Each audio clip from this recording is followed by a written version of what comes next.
We begin our class today. We pay homage to the Buddha by reciting Namo Tassa 3 times.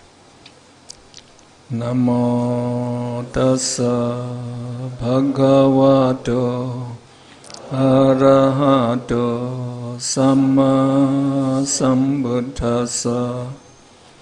Namo Tassa Bhagavato Arahato Samma Sambuddhassa. Namo Tassa Bhagavato Arahato Samma Sambuddhassa. Let us also take 3-4 refuge. Buddham saranam gacchami. Dhammam saranam gacchami. Sangham saranam gacchami. Dudayambi buddham saranam gacchami. Dudayambi dhammam saranam gacchami. Dudayambi sangham saranam gacchami. Tadayambi buddham saranam gacchami. Tadayambi dhammam saranam gacchami. Tadayambi sangham saranam gacchami. Take 5 precepts also. Panatipada Veramani Sikkhapadam Samadhiyami. Adinadana Veramani Sikkhapadam Samadhiyami. Kamesu Mecchachara Veramani Sikkhapadam Samadhiyami. Sumusawada Veramani Sikkhapadam Samadhiyami.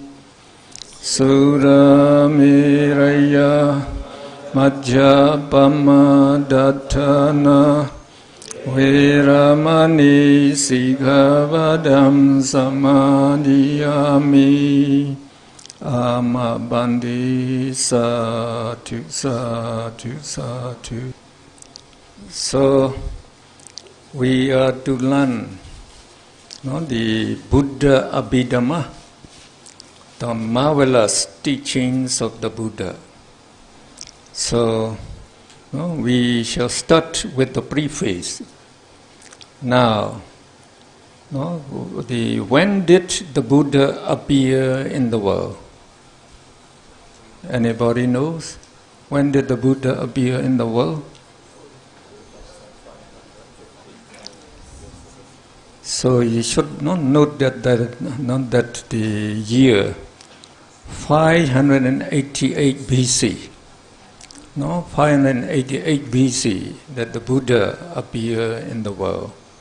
So if you combine with 2012 and the 588, now we get 2,600 years exactly. So the Buddha appeared in the world 2,600 years ago. And he taught for 45 years. So all the teachings of the Buddha are classified into 3 categories. So in Pali we call Tipitaka. Literally it means 3 baskets. So the first one is Sutta Pitaka. It is the conventional teaching of the Buddha, where he used common vocabulary to explain his teachings. And the practical aspects of his teaching, that is meditation, are included in this collection. So, this is the commonly known, the teaching of the Buddha is Sutta Pitaka, what most people know, and what many monks they are giving the discourse on this Pitaka. And now the second Pitaka is called Vinaya Pitaka. It is the authoritative teaching of the Buddha, in which the Buddha used his authority over the monks to lay down rules and disciplines for them to follow. And these disciplines, they embody the highest code of ethics and can surely purify one's action, speech and thought, thus making the person who abides by these Vinaya rules to be very noble and to be worthy of veneration by man and God. Just observing these disciplinary rules, so the monks, the bhikkhus, will become very noble. And now the third collection is called Abhidhamma Pitaka. Abhidhamma Pitaka. So it means the higher teaching of the Buddha. Here, the Buddha, he analyzed all living beings and inanimate things into ultimate components. And these ultimate components are called ultimate realities that really exist in the whole universe. So he actually saw all these ultimate realities, how they are arising, dissolving. So also the causal relation between them, so that give rise to all living beings in the whole world. So all living beings are actually a combination of these ultimate realities. So as he knows about these ultimate realities in detail, now in Abhidhamma he taught about these ultimate realities. So when he taught ultimate realities, so the names of these ultimate realities will appear in the teaching. And these names are not known by anyone. Not by anyone. So there will be new vocabulary for you. We have to take note of these ultimate, the names of these ultimate realities. And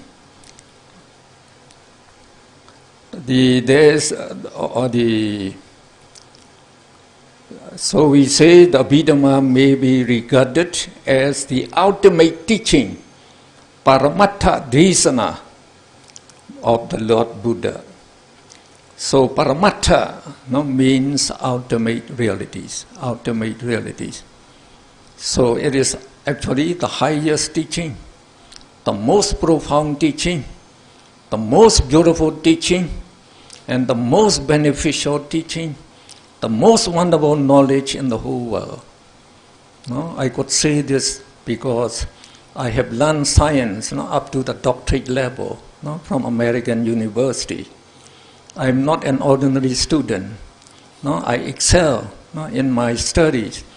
Like American University, they offer me university fellowship because of my outstanding the scholastic record. And I also study philosophy and the psychology. So Abhidhamma is much higher from over all this. So it is really, and it is the most beneficial knowledge in the world. So the people didn't know about this. Didn't know about this. So when they don't know the value, they don't want to listen to Abhidhamma. They don't want to listen to Abhidhamma. And some people, even some learned, the teachers, they are saying Abhidhamma is not taught by the Buddha. So it is a very wrong interpretation. Such the most wonderful the teaching. Who could teach it if the Buddha did not teach it? So nobody can teach it. So actually the Buddha, on his 7th year as Buddhahood, he went up to Tawatimsa celestial realm to teach this Abhidhamma. The reason is all the Buddhas. So our Buddha said no, uncountable Buddhas already appear in the world. No, so the world system has been existing from time immemorial, not known by any person, not known by science. So, so long a time, though the Buddha appear very rarely in the world, so many Buddhas already appear. All the previous Buddhas, they taught this Abhidhamma Pitaka in celestial realm, in Taodimsa realm. So our Buddha, he always followed the tradition of previous Buddha. So he also went up to the Taodimsa realm to teach Abhidhamma. Now when the Buddha taught Abhidhamma, he taught for 3 months. That is during the 3-month retreat for the monks. They call it the Vassa. The Vassa. So during these 3 months, the Buddha taught Abhidhamma in Taodimsa realm continuously, without stop. Without stop. Who could listen in the human realm if the Buddha taught not like that? Without sleeping for 3 months, who could listen? So nobody would be able to listen to that. And another thing, the Buddha, when he taught it in Taodimsa realm, so he could make his voice known to 10,000 world cycles. So there are many world systems. Our solar system, we call our world system, is our solar system. It's just a small one. So all the stars are our solar system actually. They are also the worlds of living beings. So his voice can be made known up to 10,000 world systems. So the celestial beings. So celestial beings are 2 kinds. We call devas. Devas, we call them, we translate them as deities. We say there are 6 celestial realms who enjoy sensual pleasure. So they enjoy very great sensual pleasure. So many people want to be born in the celestial realm to enjoy the sensual pleasure. So 6 celestial realm. And then we have 16 Brahma realm. The Brahmas are more powerful than these Deva. So, these celestial beings and the Brahma, the Devas and Brahma, when they heard the Buddha was teaching Abhidhamma, they came to listen. They came to listen. So, the Buddha also described about the world system. He said, our 100 years, our 100 human years is equal to 1 day in celestial realm. So our 3 months is equal to only to 3.6 minutes in the celestial realm. Just less than 4 minutes. So for celestial beings, for them to listen, so no difficulty. So, many celestial beings came to listen, including his mother. Who is the Buddha's mother? Mahamaya Devi. Mahamaya Devi. She passed away after giving birth, 7 days after giving birth to the Prince Siddhartha, who is our Bodhisattva, who became Gautama Buddha. So she was born as a male celestial being in Tusita realm. This the Mahamaya Devi. So, and that the celestial being also came to listen. Also came to listen the Abhidhamma, the discourse. So when the Buddha finished teaching Abhidhamma, 800 million celestial beings become noble persons. become noble person. So you know who is a noble person? No? So, according to our Buddhism, our goal is to become a noble person. No? So we are not learning the teaching of the Buddha, and then if we practice as guided by the Buddha, we can become a noble person in this very life. If you try hard, you can become one. So now, when you become a noble person, there are four the levels of noble person. The first level we call stream winner. So if you become a stream winner, so you can enjoy the unique bliss of Nibbana as much as you like. Just as when you attain the jhana, you can enjoy the jhana bliss, which is superior than sensual pleasure as much as you like. So the same thing, the Nibbana bliss is much superior than the jhana bliss. So that means he could, that person could live very happily. And he is guaranteed never to be reborn in the woeful state again. He can be reborn for 7 more existences in human realm and celestial realm. So some people, they don't want to go to Nibbana right away because they like to enjoy the Chinese noodles and Chinese movies. And also they cannot get away from the beloved ones to be with the beloved one. So they want to be reborn again. So you can be reborn 7 more existences. And then you can also be born as the Brahmas. And only then you can go to Nibbana. You can go to Nibbana. Once you go to Nibbana, you never come back. You will never come back to the human realm again. So only when we become noble person, since we are guaranteed never to be reborn in the woeful state, only then we can live real happily. The greatest happiness will be attained at that time. At that time. So the beauty of the teaching of the Buddha, our highest goal in Buddhism is attainment of Nibbana. And that can be attained in this very life. And you can enjoy that bliss right now. And you can know whether it's good or bad. You can decide whether you like to go there or not to go. So it is actually unique bliss and the eternal peace and happiness. So only when you get that, you get the deathless, you will never die. And you will never born, you will never die. So you can enjoy, you are together with Nibbana, that means you can enjoy the bliss of Nibbana forever. So, because of these great benefits, the Buddha, he could see in advance.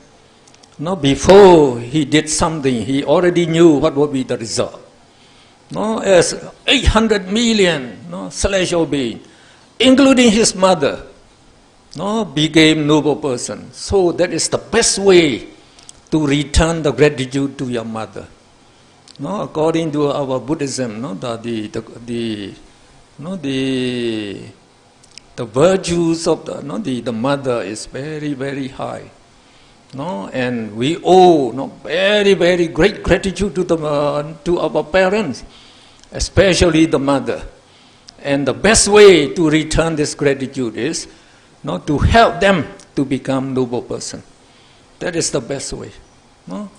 So you can understand why the Buddha the taught Abhidhamma in celestial realm. So, but he also made the effort so that Abhidhamma was taught in the human realm at the same time. So we should be very grateful to the Buddha, because his teachings can save us not to be born in the woeful state. Otherwise, only the people didn't know. When they die, most of them will be born in the woeful state. They don't know that. So your parents may be born in the woeful state only because you don't know. Those who knew, like the Buddha, he knew. So he knew that most of the people, when they die, will be born in the woeful state. Now, when we can listen to the teaching of the Buddha and follow his teaching, very simple one, and very noble way of living, and very the beneficial and the joyful way of living, then we can be born in celestial realm and human realm, and we can even attain Nibbana. So Buddha is regarded as the greatest benefactor of humanity. No greater benefactor. No other person can do greater good than the Buddha have done. So if we knew this, we should thank the Buddha very, very much. And he is actually the noblest and the wisest, the greatest wisdom he possesses. So now we know he is the greatest benefactor. So he made the effort so that Abhidhamma is taught in the human realm at the same time. How did he do it? So though the Buddha, he taught without stop in the Taodimsa realm for 3 months. Every day he came down to earth, once a day. So, 4 alms food, because we human beings cannot live on the celestial food. So we cannot eat on their celestial food. So we have to eat the human food. So Buddha had to come down. So when he came down, he created another identical Buddha, identical with himself. And he let this Buddha continue the teaching. So that is the supernormal power of the Buddha. He could do this. He could create another person to keep on teaching in the Taodimsa realm. He himself came down to the human realm. So he went for alms food in the northern continent, and then he took his meal in the Himalayas forest. In the Himalayas forest. Himalayas forest is quite close to India. Now remember, the Buddha, he appeared in India. So his right hand chief disciple, the Venerable Sariputta, came flying to the Buddha to attend to the Buddha. Now when the Buddha finished eating, then he would give the outlines of his teaching in the Taodimsa realm that day. So that day I would teach this and this, this and this. So he gave the outline to Sariputta. And as Venerable Sariputta is foremost in wisdom, the Buddha already knew, if I give this guideline this much, Sariputta would be able to teach Abhidhamma in the human realm. So the Buddha, he already knew. He already knew. So after that, he went back to Taodimsa realm to continue his teaching. Sariputta went back to his monastery. And then, in a very short time, while he is going, he is reflecting on this outline given by the Buddha in 1,000 ways, in 1,000,000 ways. And he could understand the whole teaching of the Buddha in Taodimsa realm. But when he taught to his the disciple, 500 monks, he taught only what is suitable to human beings. So it was the mentioned in the chronicle. So when Venerable Ananda can speak one word, the Buddha could speak 128 words. So that means the Buddha, he could speak 128 times faster than we can speak. So, if Sariputta tried to teach all the teaching of the Buddha, that is taught in the Taodimsa realm, he would take 128 times the time taken by the Buddha. So you multiply 3 months with 128. So it would take more than 1 year. So the Sariputta taught only what is suitable to the human realm. And though the Buddha, the Sariputta taught only just enough, even that Abhidhamma is very, very wide. Very, very wide.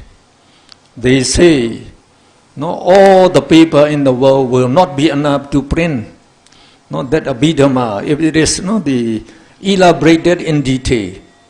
So it's very, very wide actually, even that. So when the Buddha finished teaching in Tavdim Sarem, Sariputta also finished teaching in the human realm. So they made such a the timetable. So the Buddha giving him outlines every day what he taught that day. So Sariputta tried to finish that in one day in here. So that when the Buddha finished there, he also finished in the human realm. So how nice. Abhidhamma was taught both in celestial realm and the human realm. Very, very nice actually. Now, what is taught by Sariputta was approved by the Buddha. Approved by the Buddha. So, that is, if the Buddha would have to teach in the human realm, he would teach in a similar way. Maybe not the exact way, in the exact way. So, remember, Sariputta could teach Abhidhamma only because the Buddha gave him the outlines. Without that guidelines, Sariputta could not teach. And Sariputta, he had met previous Buddha. He had already learned the Abhidhamma in the previous slide. So with this guidance, then he could be able to teach now. And what he taught is approved by the Buddha. So in our Theravada Buddhism, we regard this Abhidhamma taught by Sariputta was also taught by the Buddha. So it is correct. Without the guidance of the Buddha, that cannot be taught. So that means this is taught both by Sariputta and by the Buddha himself. So this is included among the three Tipitaka. So in the Theravada Buddhism, we say the teaching of the Buddha consists of three Pitakas. Suttanta, Vinaya, and Abhidhamma. Abhidhamma. So, we should be very, very grateful to the Buddha to make the effort so that Abhidhamma was also known to the human people, to the human beings. And those 500 disciples of the Sariputta, who are they? They were 500 bats. You know bats, B-A-T-S, bats, the night birds, that came out to eat the insects. So, during the Kassapa Buddha's time, during the Kassapa Buddha's time, they were 500 bats in a cave, in the Himalayas mountain. And there are two monks also resided in that cave. And these two monks, they recited Abhidhamma, Pitaka in Pali every morning. So, these bats, they have very sensitive ears, very sensitive, the hearing. So, they listen to that recitation of the Abhidhamma Pali, with reverence, with respect. So, if you can listen, with respect, so at that time you are developing moral mind. You are developing moral minds. So in Abhidhamma you will understand what is moral minds. Moral minds mean wholesome mind. Now when you are listening to my teaching of Abhidhamma, you are having moral minds, wholesome mind. The minds can arise and dissolve at the rate of 1 trillion per snap of the hand. It's amazing. Nobody knows about the mind, remember. So if you read the preface, you will understand. I explain. Nobody knows what is the mind. Psychologists, they study about the mind, but they don't know what is the mind. So later they turn to the study of behaviors of no, the man and animals. So psychology is only the study of behaviorism, not the science of the mind. Only Abhidhamma is the science of the mind. So I also call this Abhidhamma as ultimate science. No? So it is correct, ultimate science. And it is the highest, no, the philosophy, no, philosophy, like the Western philosophy that, no, we study in the universities. They are just, no, the concepts of various, no, philosophers, no, about their thinking. So by thinking, you cannot know these ultimate realities. No, just by thinking, you never know about these ultimate realities. So what these philosophers give, no, they are not ultimate realities and not ultimate truths. So one, no, the philosopher proposed, so another will dismiss it and propose another one. So they don't have even agreement, and they don't even know what is really good and what is really bad. Even that simple one they don't know, because, no, the Socrates, who is regarded to be the father of the philosophy, no, Western philosophy, he said that, no, he said that, no, my objective in life is to find what is good and what is bad. So if the people really know what is good and what is bad, nobody will turn his back, not towards the good and follow the bad things. And he admitted, I don't know what is really good and what is really bad. No? So if you compare like this, no, you can appreciate the teaching of the Buddha better. No, actually, as I have been teaching Abhidhamma almost for 30 years now, no, so I could understand better and better. Not just like this. Nobody can say like this, but I can say. And I can also write here. No? So I can also write here. No? I say, the Abhidhamma is supreme psychology, supreme, the philosophy, and ultimate science. No? That is, Abhidhamma is higher than psychology, philosophy, and the science that we taught in the university, that we learn in the universities. No, so if the people know the value of it, so everybody, should learn it, should make the effort to learn it actually. And I thought, Abhidhamma should be taught in all universities. No, so I'm going to propose to be taught in the Myanmar University first. And I have to write down, so that to compare why it should be taught. No, as it is just about the ultimate reality, just like science. Science is also discovering the natural laws and natural truths, and using these natural laws for our benefits.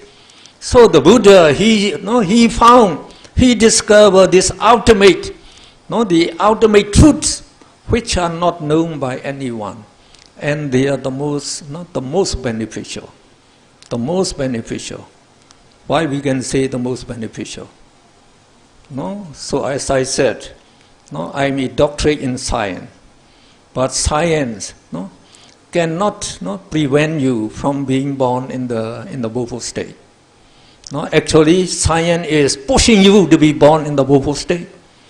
By creating those iPad, iPhone, so the people are just, they are crazy with this iPad and iPhone. And they don't know they are living only with immoral minds, unwholesome mind. When they die, they are going to be born in the woeful state. They don't know that. So, actually, only the teaching of the Buddha can save you not to be born in the woeful state, and even to enjoy eternal peace and happiness in this very life. Okay, now you understand what is Abhidhamma now. Okay, so if you know about this, we go to the introduction. Introduction. So introduction is page 19. Page 19, we give you introduction. Now when we say Abhidhamma is very, very wide. So Abhidhamma Pitaka consists of 7 treatises. And some people, they like to know the name of these treatises. So here I mention them. No, they are Dhamma Sangani, Vibhanga, Dhatu Katha, Pukala Panyati, Katha Vatu, Yamaka and Patana.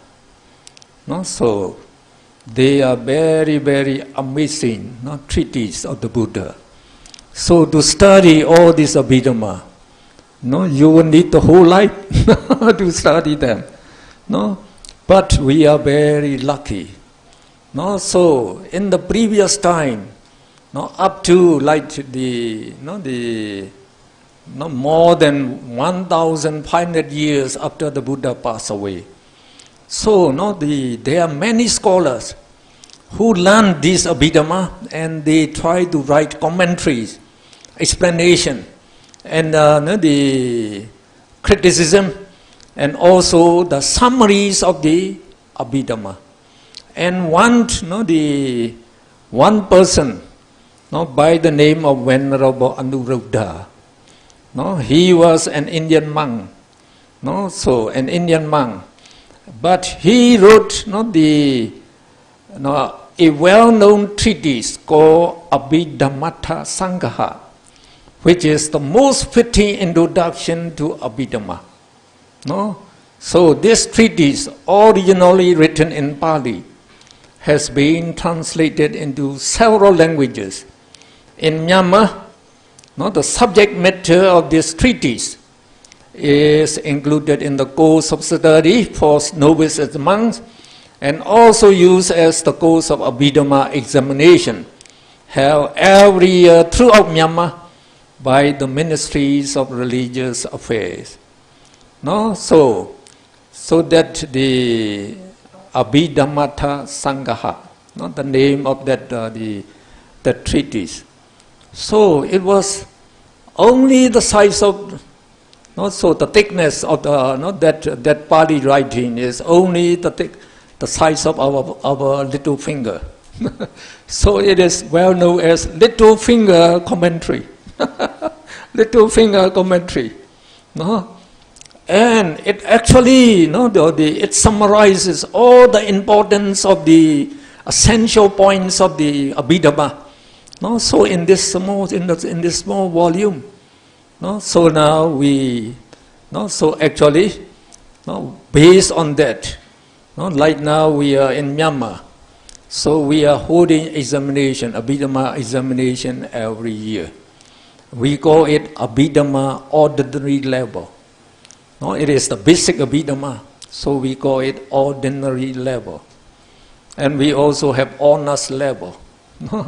And then if you are interested, you can also learn the whole 7 treatises in Abhidhamma the institute in Yangon now. So it already open now in Yangon.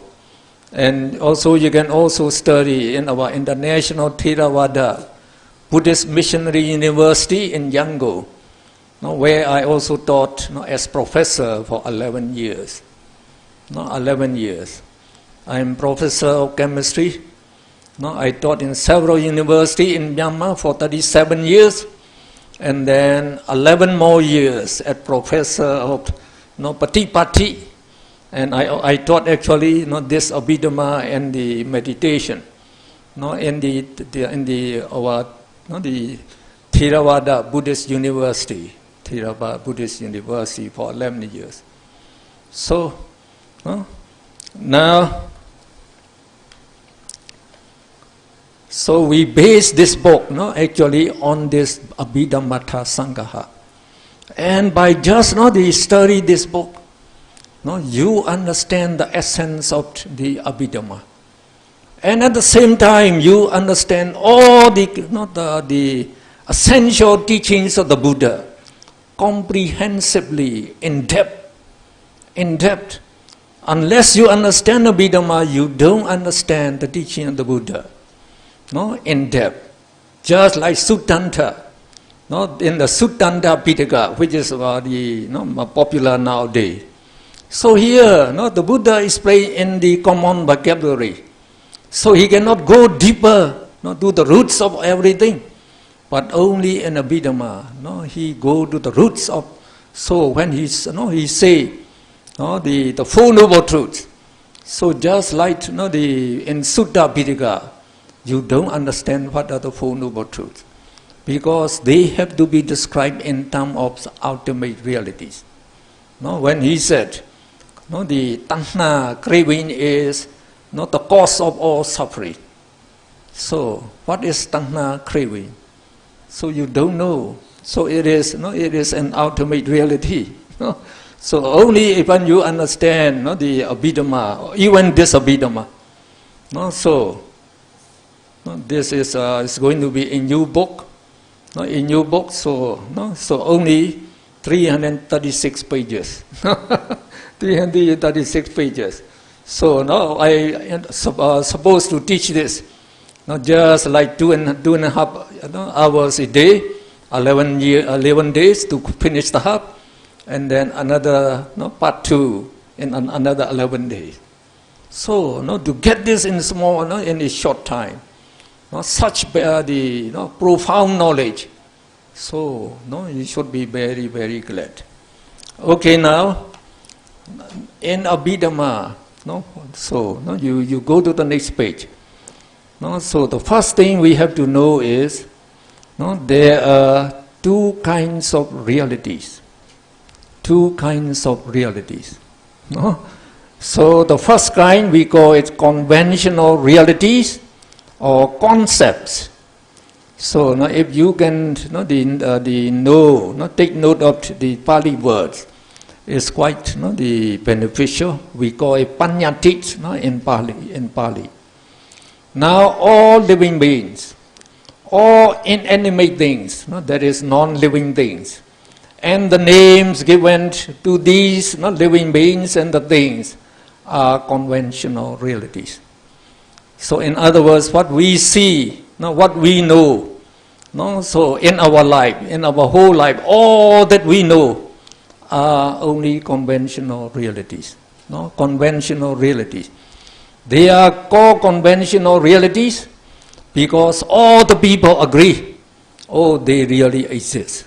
They really exist. We all agree that you exist, I exist, all this person exists. So we say this, these living beings are conventional realities. So everybody believes that all living beings really exist, and like the buildings, the houses, the table, the trees, the earth, we all believe they really exist because we can see them and we can even touch them, hold them. So we believe they really exist. But we say here, when we also give the names to these things, now when we use this name, such as man, woman, I, you, he, she, dog, cat, house, table, tree, in conversation, we feel sure that the objects which the names refer to really exist. However, these objects do not exist in their own right as irreducible realities. Their mode of being is conceptual, not actual. They are products of mental construction, not reality existing by reason of their own intrinsic nature. So if you understand, that is quite good. So according to our perception, they really exist. They really exist. Now, when the Buddha said, they don't really exist, actually it is quite amazing to us. Why they don't exist? We can see them, we can touch them. So we should know that what the Buddha means is, they don't exist, by their own right, in nature, because they are just the combination of the ultimate realities. They themselves are not ultimate reality. They are combinations of ultimate realities. So they can be separated, can be divided to other things, similar things. So when you divide them, they disappear. So, no, when they disappear, if you say, oh, no, they exist by their own right, that is not correct. No, so, and the Buddha said they are, no, they say here, no, so, they, no, here we say, their mode of being is conceptual, not actual. And they are products of mental construction, not realities, existing by reason of their own intrinsic nature. No, so they are constructed by our mind. So we are made up. Oh, they are just no living being. Oh, she is beautiful, and he is handsome, and she is ugly. So, and actually, it is our mental construction. They say.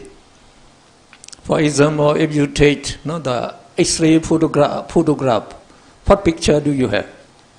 You have only skeletons. Because X-ray can pass through the flesh, so only the bones appear. So if you take gamma ray photograph, even the bone will disappear. Even the bone disappears. So that means you do not exist. And actually, the Buddha, he could develop mental concentration. So when we say the mind cannot be, it's not known to scientists, to psychologists, to philosophers. Nobody knows the mind. Nobody knows the mind, because up till now the mind, there's no scientific instrument that can detect the mind. The mind is very subtle. So like in the I think all of you have some basic science. You have to learn at least some basic science in the high school. So now when we teach science, we begin with modern atomic energy, atomic theory. So we start teaching the modern atomic theory. So all chemistry, physics, geology, biology, they are based on this modern atomic theory. So according to atomic theory, when in science we say theory, it is not a law yet. Theory is just assumption based on experimental facts. They must be this. So just assumption. You cannot be say it is definitely it is that. So according to science now, our human being, our human beings are made up of atoms. Made up of atoms. You know atom? So they say the smallest components of our body is taken to be atom. And in the 20th century, atoms, at first they thought atoms cannot be further divided. They are ultimate, the reality, that's what they think. Now in the 20th century, they can divide atoms into electrons, protons and neutrons. So now when we teach science, we begin, all living beings and non-living things are made up of atoms. And atoms are made up of electron, proton and neutron. So, and again, it's very beautiful the way the science, they say, protons and neutrons constitute the nucleus of the atom. And electron is revolving around that nucleus, in there. So you have the concept of like a body, just like our solar system. So we say the sun is the nucleus. And the 8 or 9 planets are revolving around the sun. So that is we call our solar system. Now in our solar system, what is really exists is that sun and the 9 planets. That's all. And the rest are only space. Only space. All these are space. The sun and these will make up very little portion. And the same thing they say in the atom. The nucleus is very tiny. So the nucleus, proton has a positive charge. And electron carries the negative charge. They cannot be together. If they are together, then they combine and they become neutral. Positive, negative will be neutralized. So they assume that electron is revolving around the nucleus. So only emptiness between that. So electron is revolving in the orbit. So the nucleus is in the middle. So in one atom, so what is the occupied by the nucleus and the electron is very little. So only space, only space. And that's why they say, if you take the nucleus of all the atoms that make up your body, that nuclei, what amount to only the size of the head of a pin? How small it is. So that means you are only emptiness, not only emptiness according to science. So having this the picture of a man, a boy, a woman, all these are mental construction, they say. So that's correct. Just like you look at the clouds. So the clouds have various shapes of like the dragon, like the bird, like so many shapes. But when you go up to the clouds, what do you see? Nothing. Nothing. The clouds are just just water vapor. So only that. Nothing. So the same day, they are mental construction, the Buddha said. So in the insight meditation, vipassana, we have to develop concentration to see the mind, to see our mind. So the mind cannot be detected by any science instrument. But we can see it. We can see it. When we develop concentration up to the jhana state. Jhana means absorption. Your mind remains absorbed on one point for 1 hour, 2 hours, 3 hours, 1 day, 2 days. Then the mind becomes very, very powerful. It radiates very bright and penetrative light. And with the help of that, you can penetrate into your body to see all 32 parts of the body. You can see better than ultrasound. Better than ultrasound. You can see all this. You can see your heart. And in the blood of the heart, so we have we say the life continuum. It's actually it is our consciousness that keeps us alive.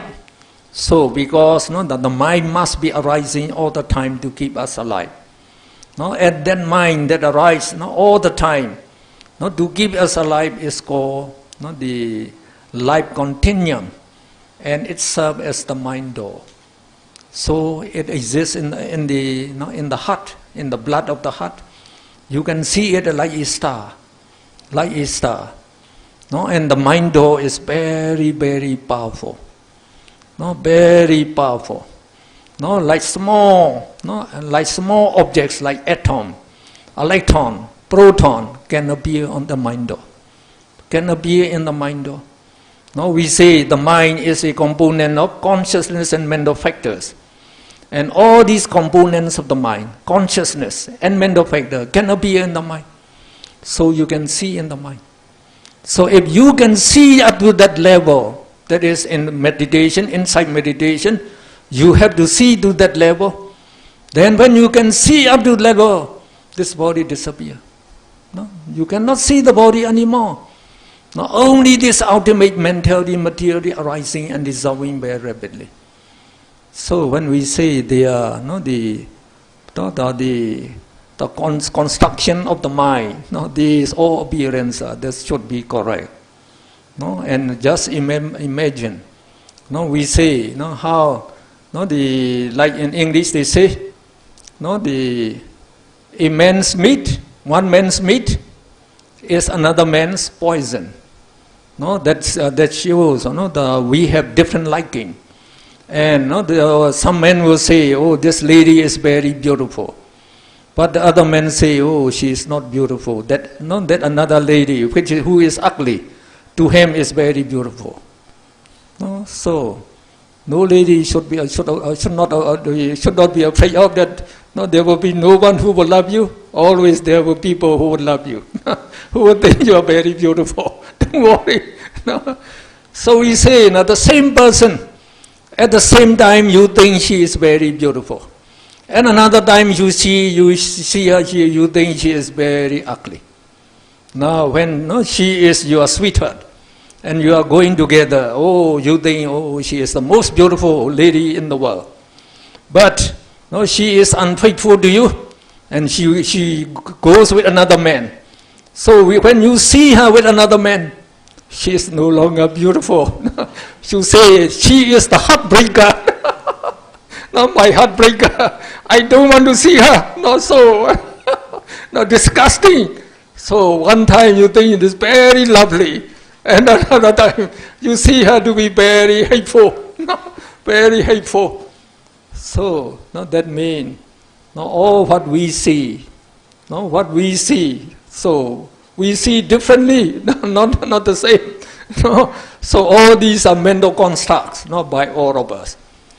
So that is very good for the Buddha to say this. These they do not exist in the ultimate sense. So we describe here. When these living beings and inanimate things are examined analytically by wisdom, they disappear. For example, the table is not a reality as it does not exist really, because when you take out the pieces of wood that make up the table disappears. Now we say the house exists. Now you just take out the walls and the roof. Where is the house? The house will disappear. So like motor car, the saloon car, we say, it exists, but it is made up of several thousand parts. Just take out the parts. So where's the car? The car will disappear. They are just a combination of these parts. Each part of them is not the car. So when they are taken out, so there's no car actually. So you can agree with the Buddha in that sense. Now how about human being? And living being, all living being. So the Buddha said a human being or a living being, any living being can be divided into 32 parts. So he say head hair, body hair, the nails, the teeth, the skin, the flesh, the bones, the bone marrow, and then the arteries, and then the blood, the pus, the heart, the livers, the lungs, and the pus, urine, etc. So if you divide into 32 parts, so by your wisdom, and put the parts in a way, which part you will call a person? You cannot call a person. So without this part, is there a person beside these parts? No person. So in that case, the Buddha said, person do not exist. You do not exist. I do not exist. So though you say, why Dr. Mon doesn't exist? We can see him. We can even touch him. Now please show, who is Dr. Mon? If you come, this is Dr. Mon. You mean the clothing are Dr. Mon? I can take out, they are not Dr. Mon. And if you pet me, this is Dr. Mon. So you mean the skin is Dr. Mon? So I take out the skin. No Dr. Mon anymore. So if you divide into 32 parts, no part can be called Dr. Mon. But all these parts are not ultimate realities. Again, they are just, we call them the name, like the flesh, the bone. So when they are incinerated or cremated, when a corpse is cremated, what is this? Only ash. If you stir this ash in a large amount of water, everything disappears. So that means I do not exist, you do not exist. So when the Buddha, when he said that, is quite correct. Now what he wants to say is, what really exists is. Now we go to the next. What really exists is, we call it as the ultimate realities. This one is good. The King Mainlander, so just will tell the story. So there is an interesting the story in the Buddhist chronicles. So King Mainlander and the Arahat, Venerable Nagasena, they are very, very learned. Now, especially this king, King Mainlander, as he is very learned. So he would ask questions to all the learned monks and learned person. So as they cannot answer, they all run away. So now, the community of Bhikkhu, the elder monks, they requested the Arahat Nagasena to go to this king's the country. So the Venerable Nagasena went to that country, and he informed, he sent words that Nagasena arrived in this monastery. So now if the king would like to discuss, he can come. So invited the king. So as soon as the king heard the word Nagasena, he trembled. He trembled. So there was a very the interesting story about them. So they also they met together at the time of Kassapa Buddha. Remember, there are 4 Buddhas already appear in our art. So the third Buddha is the Kassapa Buddha, and our Buddha is Gautama Buddha. So during the Kassapa Buddha, there was a monastery on the banks of the Ganges River in India. Ganges River is the great river there. So one day, one monk, he tried to sweep all the leaves together, and he called a novice who was playing, to come and throw away these leaves. So the novice pretended not to hear him. So he just kept on playing. 3 times the monk called him. He didn't pay attention. So the monk became angry. So he went and he beat with the stick of the broom. So the novice, he cried, and then he put all the leaves in a basket, and he went to the Ganges River at the bank, and then he threw them away. He threw down into the river. So at that time, the water was flowing very, in great flood, in great strength. So he had the idea to make a wish. He had the idea to make a wish.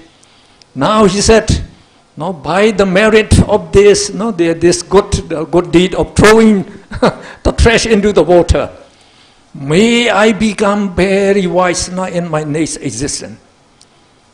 So I should be so wise that when I ask questions, nobody would be able to answer them. So he made that wish, and the monk was near at that time. He came also near.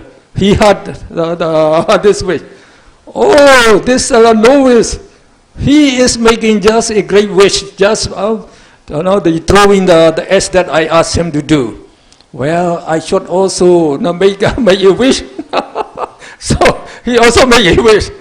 He said, by the good deed, or the clearing, the compound, and also by the merit I got from the bhikkhu.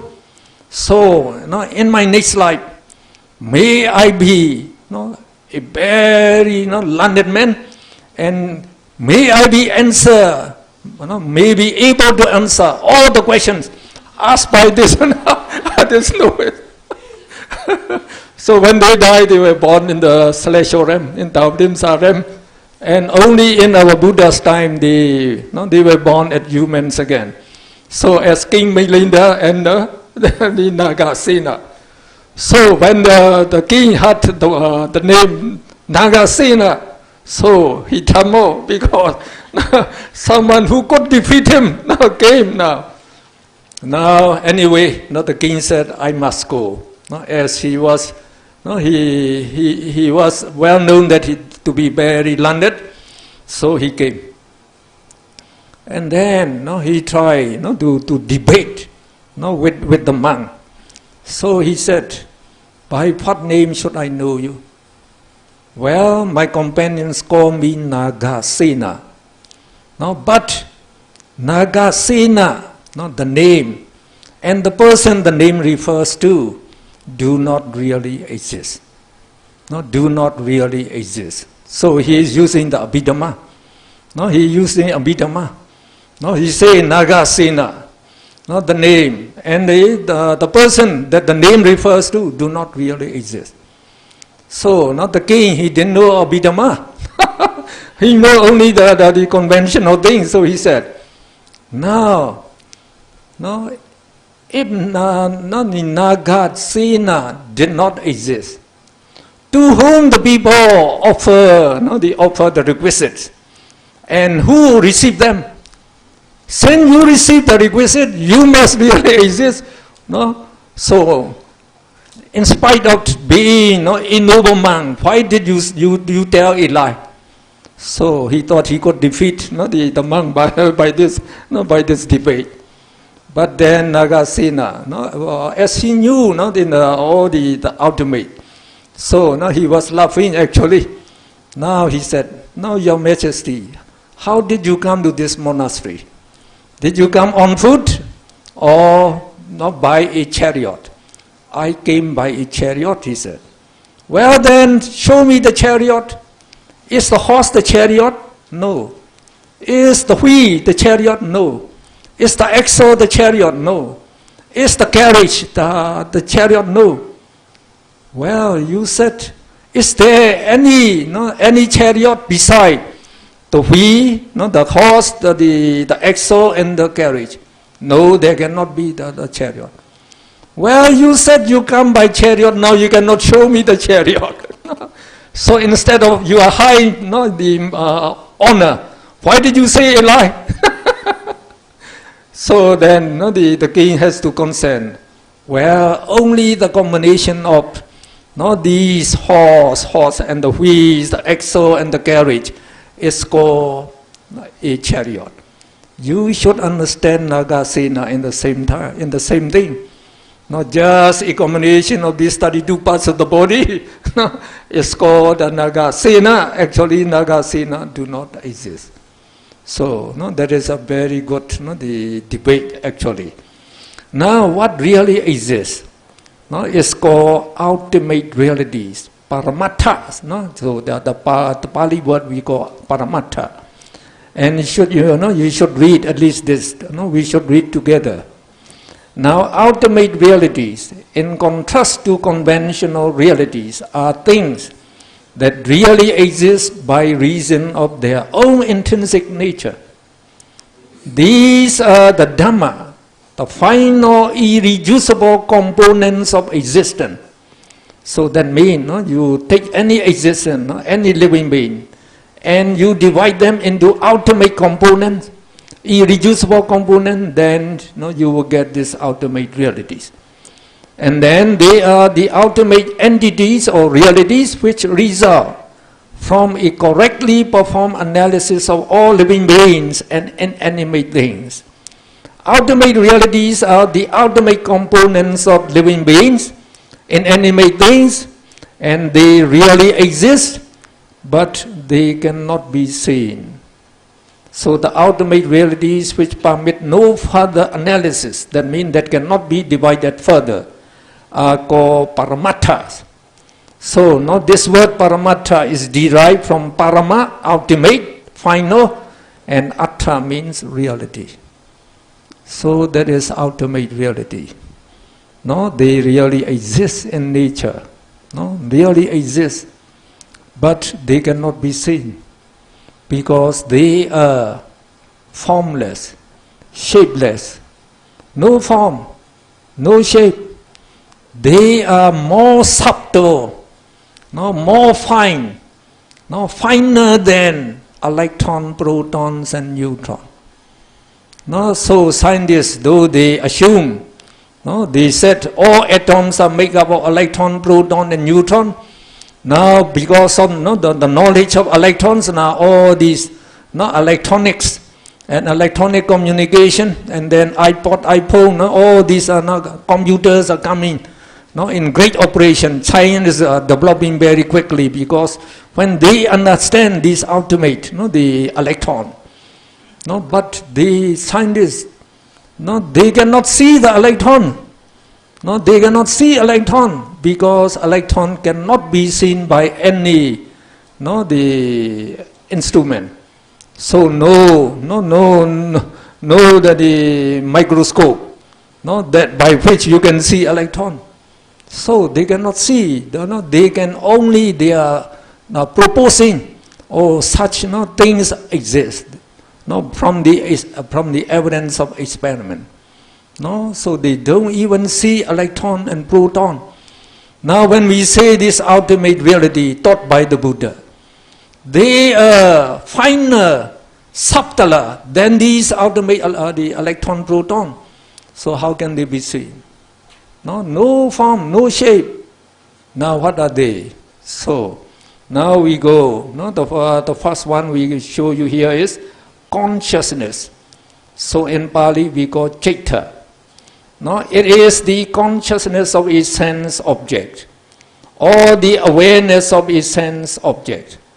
Now since all living beings or sentient beings, including the small insects like the ants, they can know and see the sense object, we say they possess consciousness.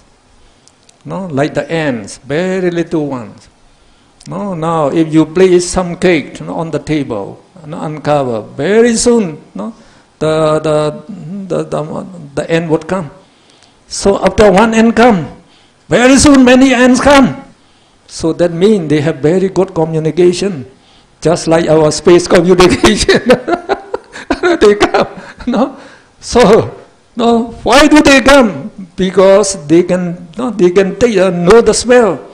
And they can also know the object they can see, and then they can all know the taste. They know it's edible, it's good to eat. So when they give the information, they come and they try to carry your cake the whole day and the whole night. They won't even stop at night. Not human beings. We say we need to sleep. We don't walk the whole night, but they walk the whole night. They are very industrious, very industrious. So we cannot deny. All living beings, they have consciousness by which they know the senses. The sense means the five common sense objects are visible object. My appearance is visible object. And then the sound, the smell, the taste, and the tangible object. That is the touch. That is the common sense objects. So there is something that is aware, that is conscious of this sense object, and we call that consciousness. So we cannot deny that consciousness really exists.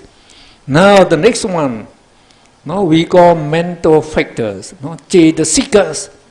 So mental factors are concomitants of consciousness. They arise together and dissolve together with consciousness. Now, those that arise together and dissolve together are known as concomitant. We use this word concomitant. So they are actually mental factors.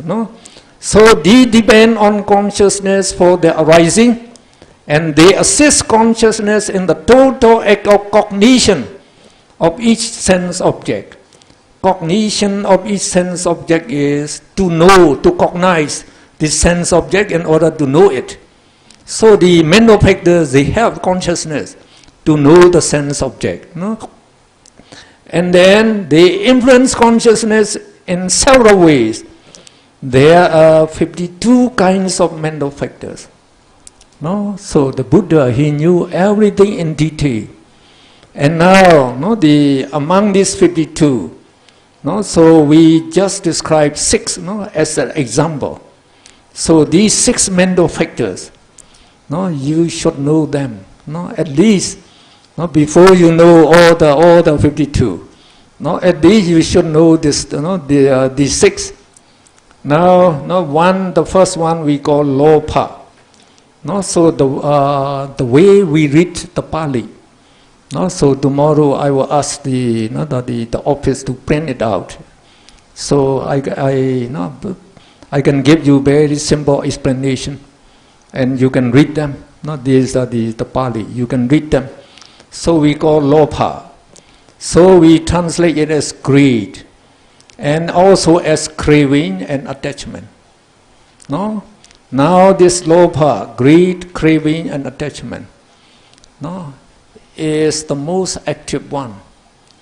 It influences us most of the time.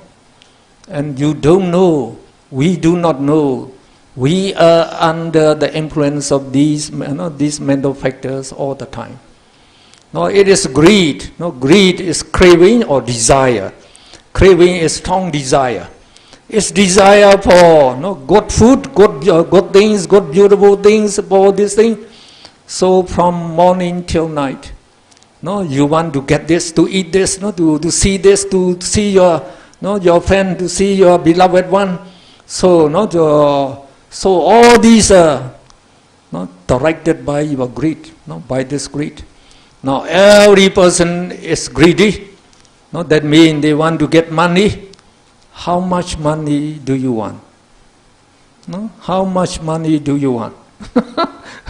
So, this greed, it never gives away its nature. These are its characteristic we call craving and attachment. It will keep on craving all the time.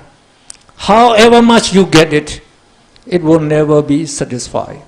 It will never get rid of its characteristic of craving. The more it gets, the more it craves for. The more it craves for. Now you are attached to the Chinese noodle. You are attached to the Chinese movie and the Korean movies, and also you are attached by this greed. So if you know that greed is controlling you, all every day, all the time.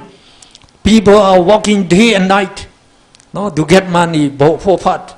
To satisfy this greed. Greed is asking you, you must work to get money, because with money you can buy good car, good houses, and good television to enjoy greater sense pleasure. Because they think sense pleasure is very enjoyable. So just to enjoy it, we have to work for money. And the crazy thing is we have to work the whole life. And we don't know how to do meritorious state. And we don't know that just by trying to satisfy this greed, you are not really happy. Because this greed can never be gratified. As we say, if you get 10 million, it will want 1,000 million. When you get 1,000 million, it will like to have 1,000 billion. So, to satisfy it, so you walk the whole life. And you don't know, you don't get real the happiness. And when you die, you will be born in the woeful state. So that is not the main reason why the living beings are born in the woeful state when they die, is because of this greed. Because of this greed. So the Buddha said this greed is the cause of all suffering. The cause of all suffering. So nobody know about this. Nobody know about this. No philosopher, no psychologist, no scientist know about this. Greed. We think what greed want is you think you want it. So when you get what you want, you are very happy. So actually you do not exist. Only the greed is temporarily happy. Just a moment it happy, and that you think you are happy. Why you are enjoying the Chinese movie? You are thinking you are enjoying it, but you do not exist according to the Buddha. We have already said. It is greed enjoying it. Greed enjoying it, and greed is also persuading you. Now you must watch the next part. The next part, so now Korean movie, part by part. So you have to watch every night. You should not miss them. So you are just working for that. For your life is just for that. Now you are getting temporary the satisfaction. Only temporary. So it will crave for some more, some bigger thing, some new thing. Always is craving for. So when you cannot satisfy this desire, so the Buddha said, if you don't get what you want, that is suffering, the Buddha said. That's correct, that is suffering. So we are having suffering all the time, we don't know. Not only we know is, we get it, we are very glad at that. Just thinking of that, we are happy with that. Okay, now what is the next one? Dosa. No, dosa, anger, hatred, evil. No, those are the meaning of this dosa. So now you are laughing. You seem you all are very good nature. No, so if mosquito bite you, in the forehead, what happened? No, immediately you get angry. No, so somebody walks and step on your thigh, on your legs. Then you become very angry. So where this anger comes from? No, you are angry because of anger. Where this anger come from? It seems does not exist in you since you are smiling. So they lie. No, they lie latent in the mind. Always exists in the mind. Lopa, dosa, moha. Only we do not know. No, as soon as you see the good food, the good things, the greed will come up. Oh, would like to get it. Oh, latest Morocco. Oh, very beautiful. I like to get it. So greed come up. No, so and again when you are not satisfied, no, so the anger will come up. So they are influencing you all the time. And the Buddha said this anger is the most destructive element in the world. No, so if you don't pay attention to it, you may commit murder. No, because of this anger. No, this anger. No, so some people they quarrel. They quarrel just for nothing. Not just for nothing.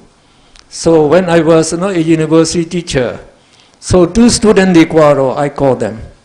No, you two students, you should be brothers. Why do you quarrel? Teacher, he frowns at me. And the other said, he frowns at me. So I challenge him. So he challenged back. So we fight. So by fighting, you can be, the despair from the university.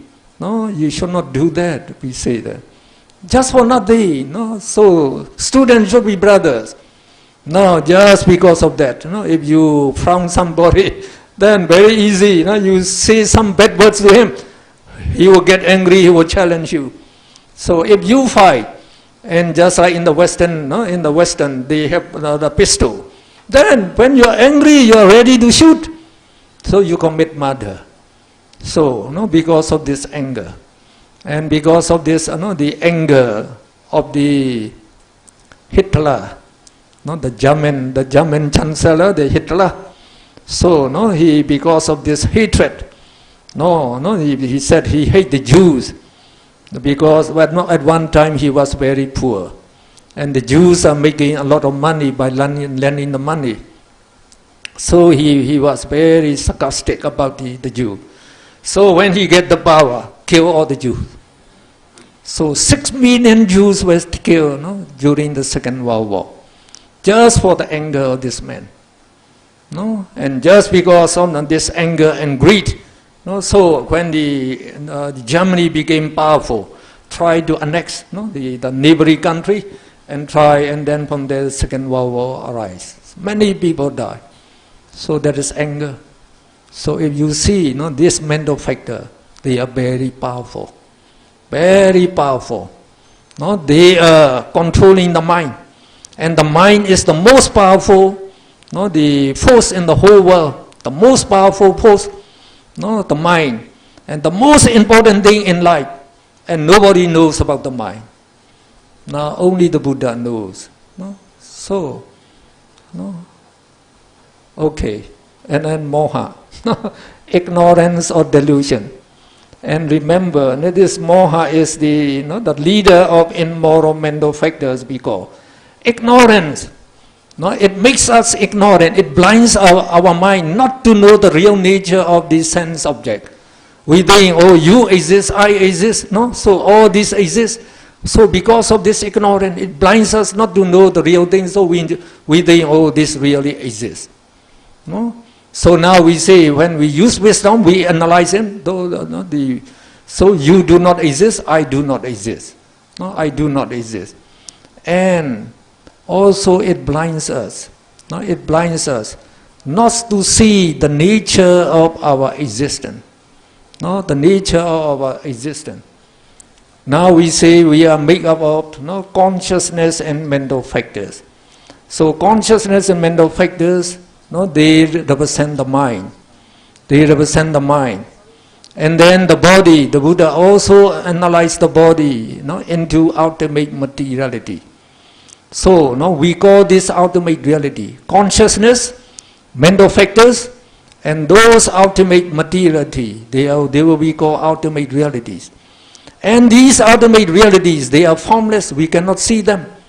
But with concentrated mind, you can see them. So when you concentrate your mind, you purify the mind from this lobha, dosa, moha.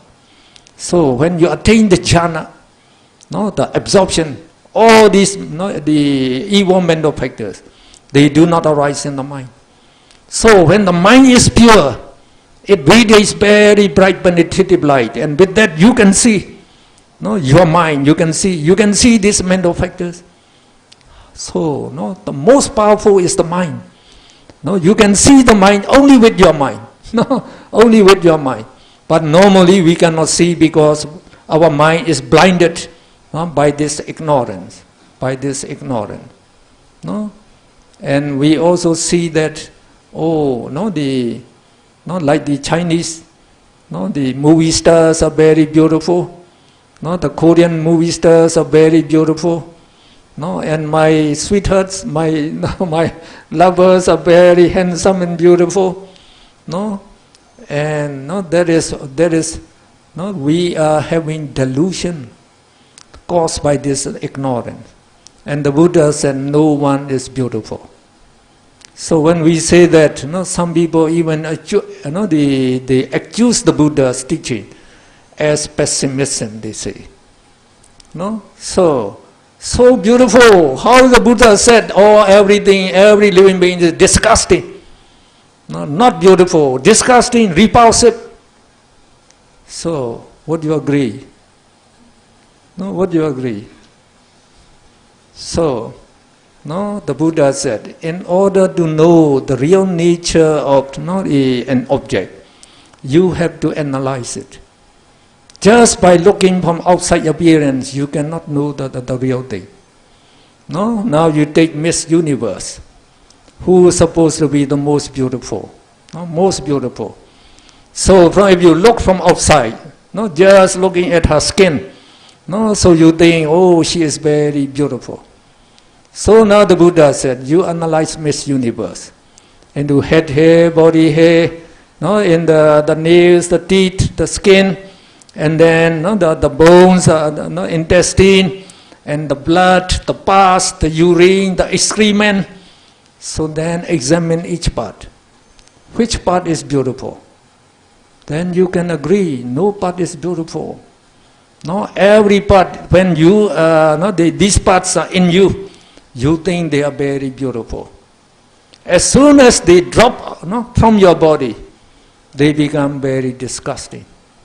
For example, we think when we see our sweetheart, our wife, she's very beautiful, her hairs are beautiful. Now, when she cook food, then when she serve food, one hair of her hair is in the soup. So we don't drink the soup with the hair. So we discard, we are repulsive, we try to take it away. So your wife's hair, which we think very, very beautiful. Now, as soon as it's in the soup, so very disgusting. Now, when a girl smiles, her teeth appear just like pearls, shining. So beautiful. So just by looking at her smile, you have very cool the feeling. Now, when she had the toothache and has to extract one tooth and give it to you. Now you invite my tooth, I will give it to you. You make it a gold locket and put on your neck. So no man would do that.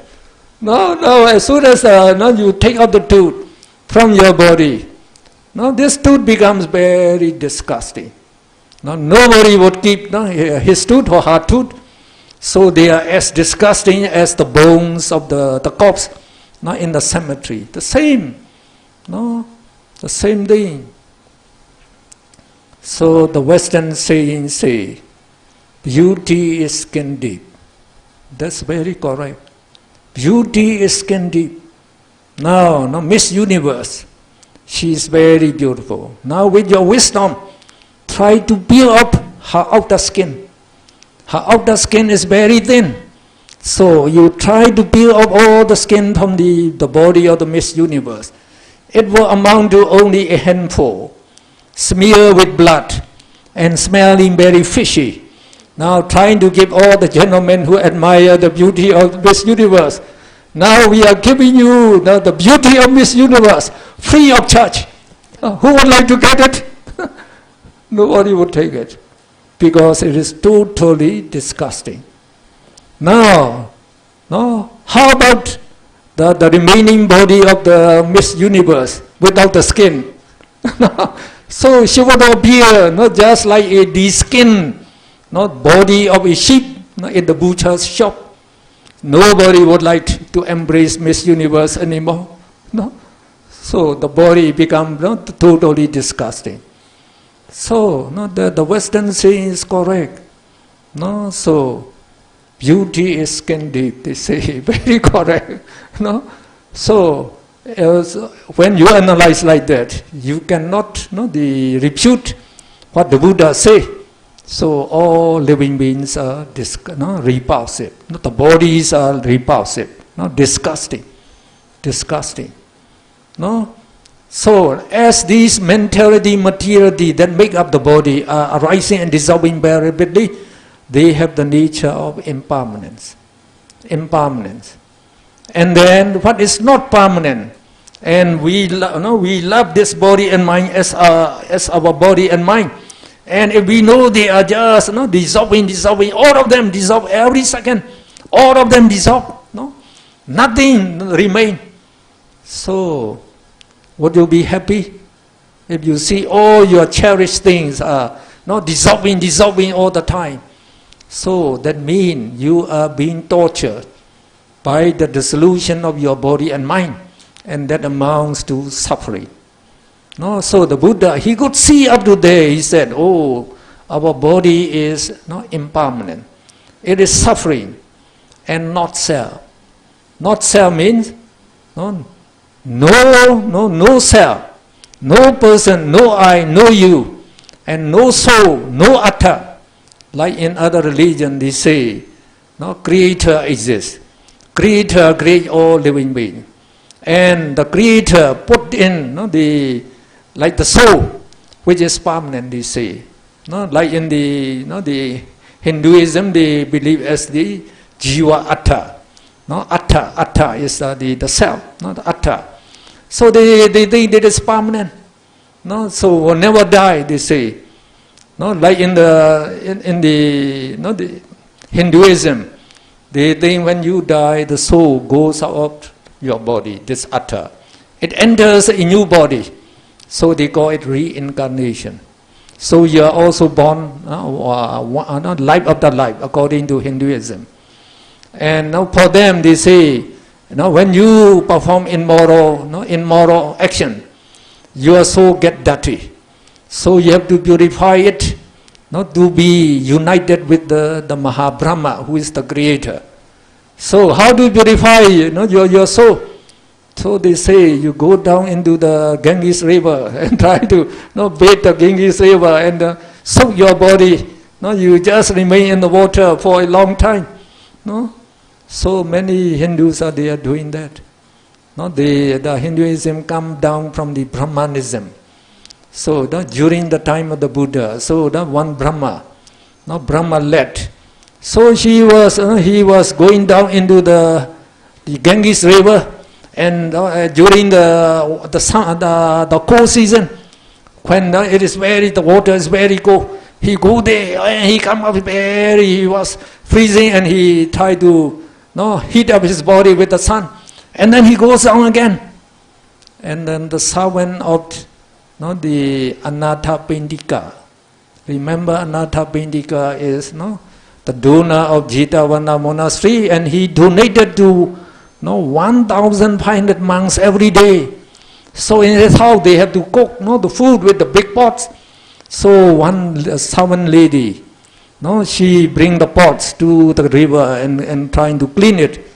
So when he saw this Brahmin, the lad, going down, into the river, coming up, freezing. So she was curious. So she asked, "So my elder brother, why did you go into that cold water again and again?" "Well, we are doing our religious, the religious and the practice. You don't know." "Well, because I don't know, I ask you." I ask you, why did you do it? He said, "Well, we are purifying our soul. Only then, we can go to the Brahma realm." Then the girl said, "My dear, my elder brother, in that case, all the fish that live in this river, when they die, they will go to the Brahma realm because their soul will be very, very clean." So then she suggested, "No. So what you said is not reasonable. These fish, when they die, they cannot become the Brahma. So that means you cannot become Brahma also by doing this. So what you say is not reasonable. You should go to the Buddha, and discuss with the Buddha." So only then this lad, he tried to think very seriously. And then he went to the Buddha. And when he discussed with the Buddha, he knew that his view is wrong. So, and then he tried to obey the Buddha. Then he practiced as taught by the Buddha, he became an Arahat. Became an Arahat. So, well, now we get these three, this Lopa, Dosa, Moha. They are the leaders of the immoral mental factors. And these three, greed, anger, ignorance, they are known as immoral roots. The roots of immoral minds. Because of them, the mind becomes immoral, unwholesome, and perform evil actions. And because of that, they are the main causes of all evil actions and suffering in the whole world. These three. And what the Buddha said is correct. Nobody would be able to refute about the saying of the Buddha. So he knew the root cause of all suffering in the whole world. So the real cause of to do evil actions, to do evil action. So because of these three. Now when you come to the next three, so in Pali, in Lopa you put A in front, Lopa. It becomes the opposite. The meaning becomes opposite. So it means greedlessness and non-attachment, and then generosity. So the Alopa becomes a very beautiful mental factor. You have no greed. So that means you will not take other people's property without permission, and you are not attached to your property. So you can give, you can give away in donation. So you can help other people. So when you can help other people, you become selfless. So when you are greedy, you want to get money, all what you want, all you want to get it alone. So you become very selfish. Now when you are greedless, you are not selfish. So you help the poor. So we say you become generous and you become benevolent. Benevolent. There is the benefactor of the human being you become. And now again, this dosa is the most destructive element. When we come to our dosa, no anger, hatelessness, and instead of ill will, it is goodwill. And then you are not angry even when people come to insult you. You can tolerate. Tolerate. Patience is very beautiful mental factor, quality the Buddha said. And then when you can tolerate, you can forgive. You can forgive them.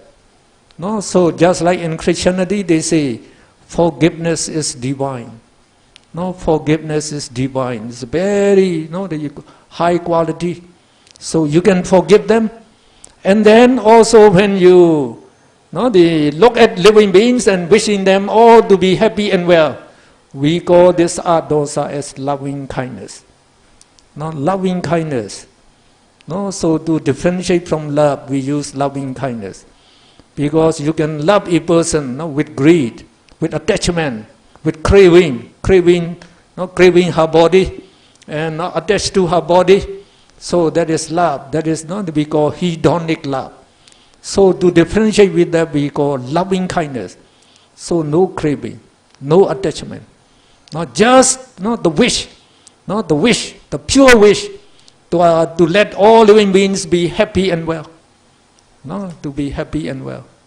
So like the mother and the father, they try to work very hard for the happiness of the children. Their daughters and sons and daughters, to be, so we call it loving kindness. Loving kindness is very beautiful. And then we have moha is the ignorance, delusion. Moha is the no ignorance, no delusion. It is wisdom, and it is true knowledge that can know penetratedly up to ultimate realities. That is the wisdom that knows what is the real causes of all suffering and how to eliminate that and how to become a noble person. That is called wisdom. And you cannot learn this in the university. What we can get from the university is only knowledge, history knowledge, mathematics knowledge, science knowledge. We can get only that. And this knowledge cannot save you. They prevent you to be born in the, not to be born in the woeful state. Cannot do. They cannot send you the celestial realm, and they cannot give you the permanent peace and happiness. Now this amoha wisdom can give you. So we say the next three, greedlessness, and this hatelessness, and the wisdom. So they are called moral rules. They are the main causes of all good actions and happiness in the world. So, they are called the moral rules. So that is about mental factors. You should know. So our mind is made up of consciousness and mental factors. Consciousness is the leader. Because depending on this consciousness, mental factors can arise.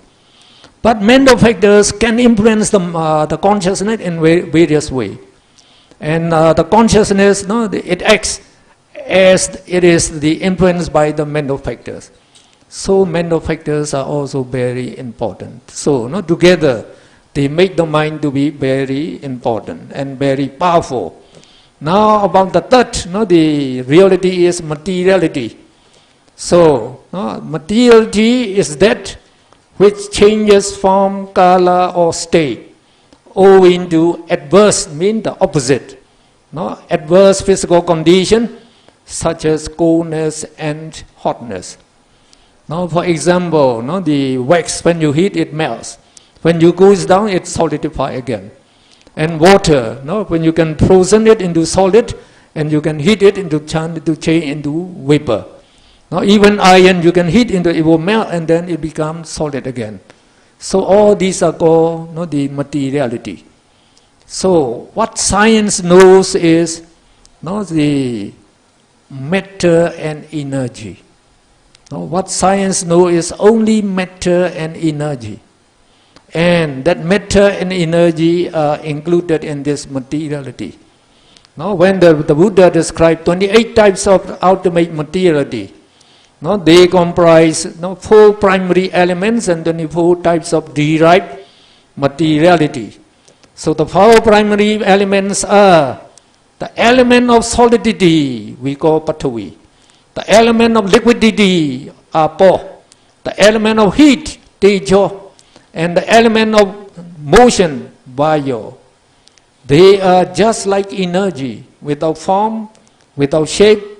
And matter and energy are interconvertible. They convert, the reciprocally, matter can be converted into energy, energy can be converted to matter according to science. So that means matter and energy are the same. So when we say this ultimate reality, materiality, they have no form, no shape, so no body, no substance, only as the energy. They exist as energy. And they are subtler than what science knows. What the science knows is the electron, proton, neutrons are the basic, fundamental particles, they thought.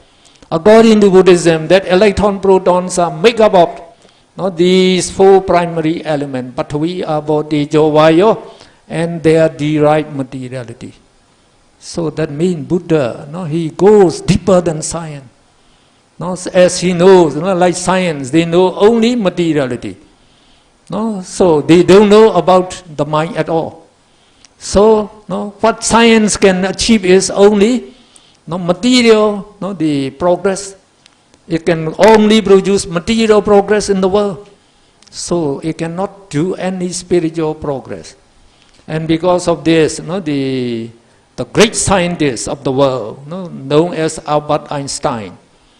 So Albert Einstein was a German Jew, as far as I know. But he knows about Buddhism very well. Very well, though he is a Jew. Now, his statement, he said, science is blind without religion, and religion is lame without science. And because science is blind without religion, because science does not know about the mind at all. So it is blind. And the religion is lame without science, he say. But Buddhism is neither lame nor blind, because Albert Einstein also added the statement, if there is any religion that would cope with modern scientific needs, it would be Buddhism. That's correct. Buddhism can go parallel with science, and Buddhism is ahead of science. It is more superior than science. So, okay. Now the fourth, the reality is Nibbana. We call it eternal peace and unique bliss. It is the eternal peace and unique bliss which is realized when the causes of all suffering and the worldly fires of greed, anger, and delusion are totally eradicated. As I told you, no philosopher, no learned person knows about the real cause of all suffering in the whole world.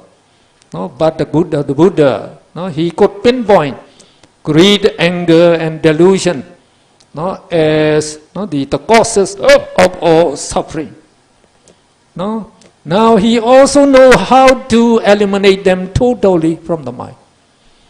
So for other the teachers, as they don't even know what are the causes of the suffering, they would not know how to eliminate those causes.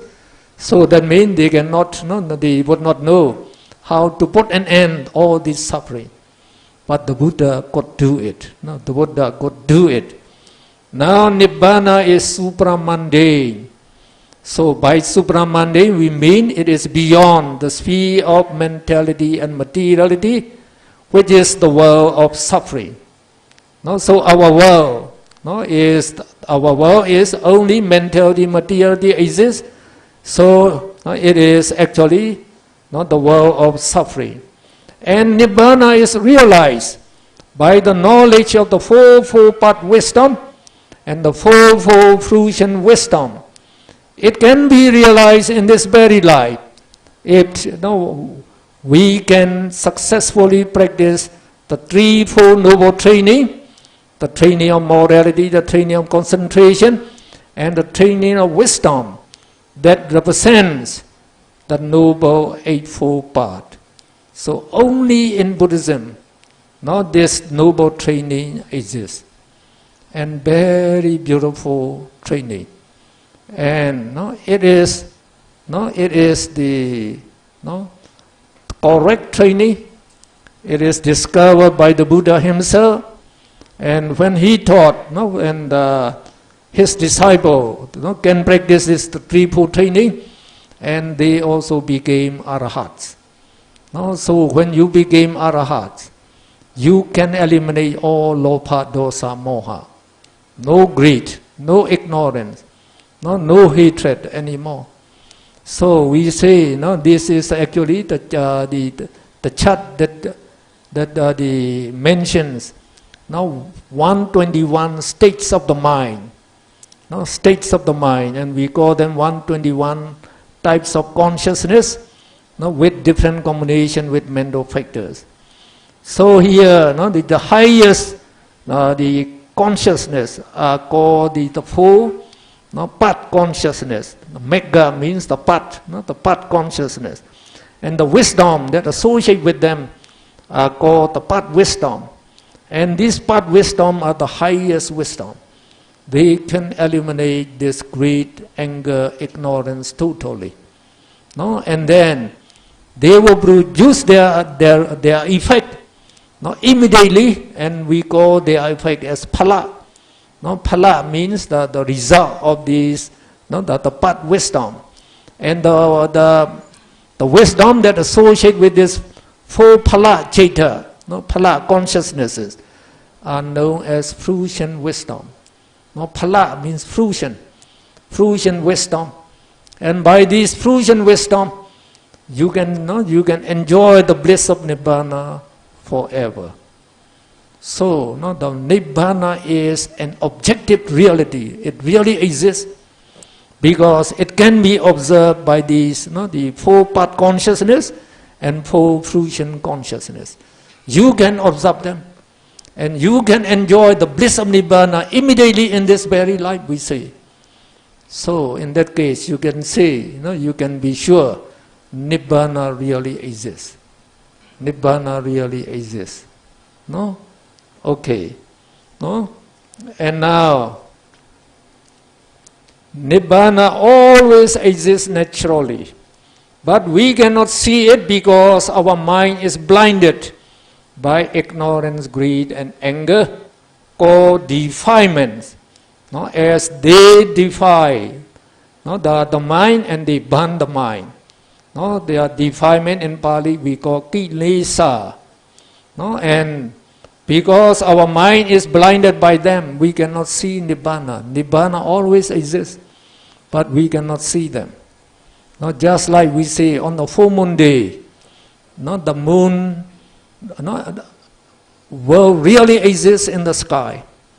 But when you have many thick layers of rain clouds, you cannot see the moon.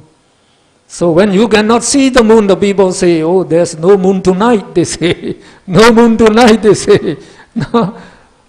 But if the strong wind will blow all those the thick layers of clouds away, if the wind blows them away, the moon will become immediately distinct to all the living beings. The same thing. The Buddha said, because your mind is blinded by these greed, anger, ignorance, you cannot see Nibbana. And then if you can eliminate them, immediately you can see Nibbana. So he even say that the extinction of greed, the extinction of anger or the hatred, and the extinction of ignorance means Nibbana. Means Nibbana. So in other words, what the Buddha said about Nibbana is very reasonable and rational, we should say. He pinpoints the causes of all suffering as greed, anger, ignorance. And now if you can totally eliminate these causes of suffering, there would be no suffering anymore in your mind. No suffering anymore as the causes are all eliminated. Then your mind, as there is no suffering, there is only total peace and total happiness. That total peace and happiness is called Nibbana, the Buddha said. So we can agree. So we can enjoy Nibbana in this very life. In this very life. So the teaching, the beauty of the teaching of the Buddha is his teaching contains both principles and practicals. He has the practical. Not just like in science, we have theory and practicals. So we usually we teach the theory first, and then we perform experiments to verify this teaching of the theory. Now in the case of the Buddha, no theory, all are principle. They are real facts, natural truths, because he could see all this. No theory. So they are the principle, and all he would lay down all this principle. And now he say this threefold training, you can undertake it. Very blissful training. Now, if you are successful, then you will achieve Nibbana right away. Right away in this life. So, okay. Now we know not the four ultimate realities that really exist. No? So, and Abhidhamma will describe them in more detail. No? So when they describe in more detail, then you know in detail about your mind and about your body, and then also about Nibbana. Now on page, the next page, so we get two kinds of truths. So dependent on two kinds of realities, we also have two kinds of truths. And we call it conventional truth, sammuti satcha. So this conventional truth takes conventional realities to really exist and speaks in terms of conventional realities. Any speech or expression using the names of living beings and inanimate things to mean as they are conventionally accepted without any intention of lying is called conventional truth. So in our daily life, we use conventional names. Conventional names, we call them vocabularies, to express what we want to say. We accept conventional truth, and we take man, woman, father, mother, son, daughter, teacher, pupil, upright person, wicked person, I, you, it, to really exist. So the Buddha, he didn't dismiss the conventional realities and conventional truth. He accept this as all the people accept them. He accept them. He accept them. So, if a man kills another man or steals others' property, it is a crime. If parents do not bring up their children properly, it is a breach of parents' duty. If sons and daughters do not look after their aged parent, it is a breach of the duty of sons and daughters. So we have to pay respect to all living beings. And also, like in the community, the Buddha said, you should be grateful to your parents, to your teachers, and to the Buddha, the Dhamma, and the Sangha, because they bring great benefits to you. So, we say these are the five noblest objects, they say. The Buddha, the Dhamma, the Sangha, your mother and father, your parents and your teachers. So this is, so you must respect to them. You must pay respect to them.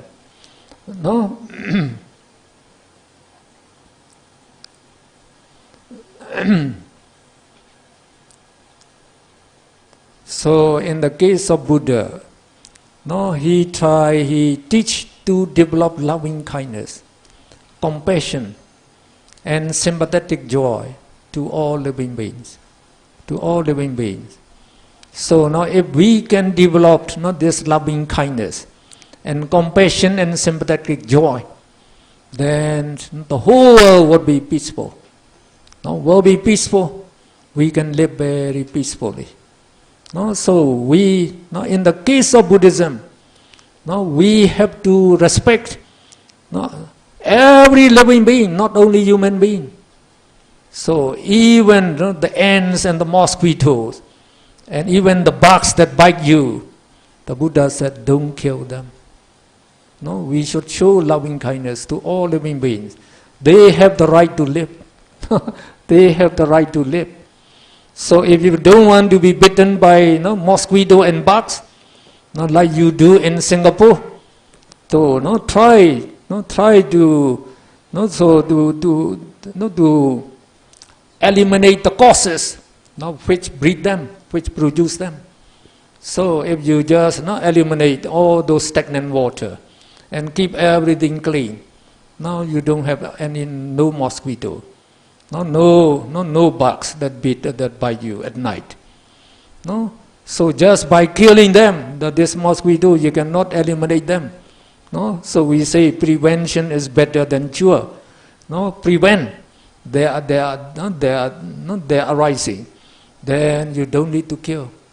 No, so once they are alive, don't kill them. No, so if you kill them, what happens? So most people, we think, like the mosquito, they can even cause malaria. No, so if we don't kill them, then we will get malaria.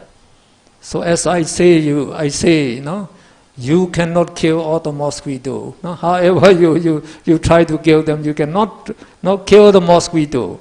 So just by your smashing the mosquito, you will not kill all the mosquito. If you smash the mosquito, you will be bitten by more mosquitoes. Why? Now, when you smash the mosquito, so the blood, your blood is smeared. Here the mosquito die, smash, and then your face is smeared with the blood, so that attracts more mosquito to come and bite you. So if you don't want the mosquito to be bitten, just use the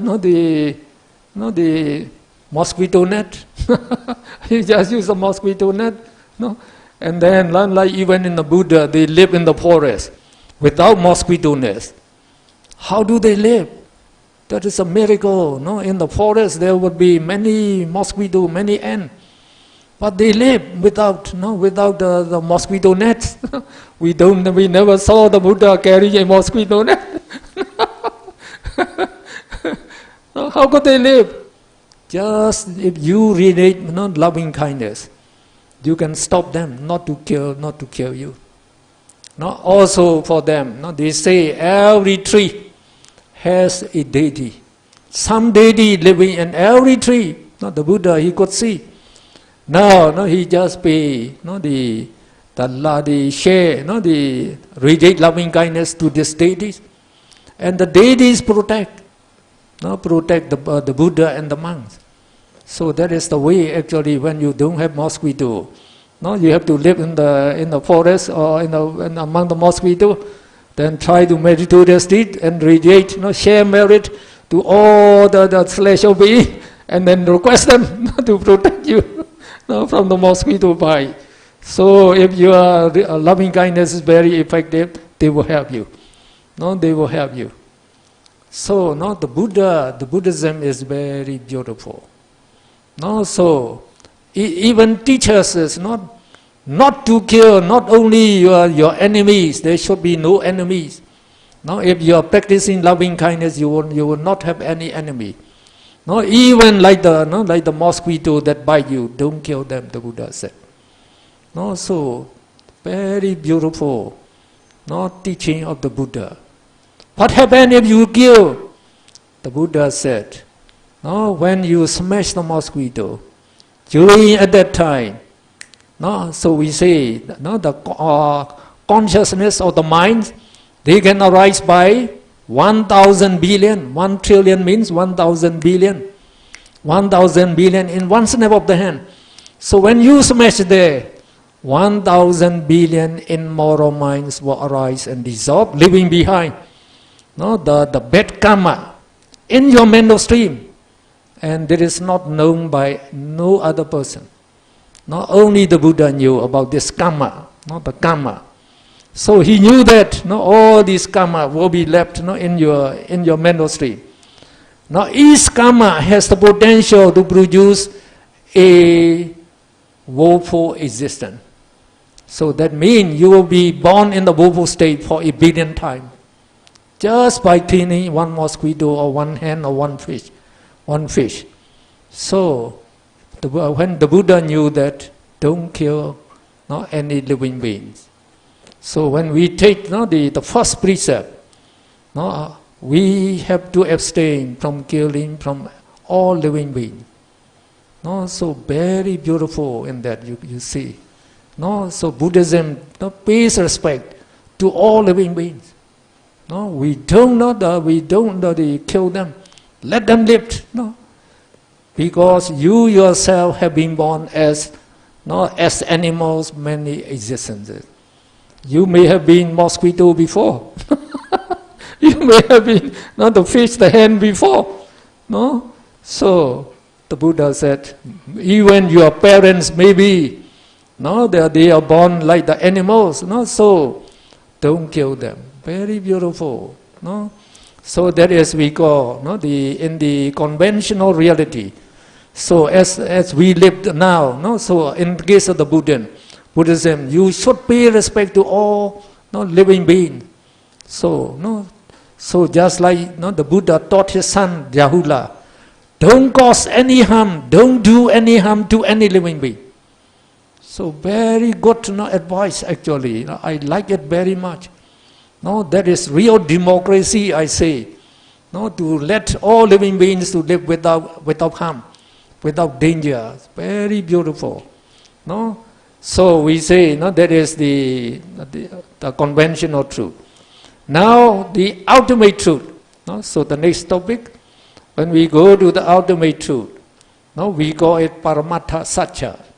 So it takes conventional realities not to exist in the ultimate sense, only in the ultimate sense. Now we take the conventional reality to exist in the conventional sense, but not in the ultimate sense. You should know that. And regards only ultimate realities to exist in the ultimate sense. Speaking in terms of ultimate realities is the ultimate truth. To say that a man, a woman, I, you exist is true according to conventional truth, but wrong according to ultimate truth. Because according to ultimate truth, man, woman, I, you do not exist. Do not exist.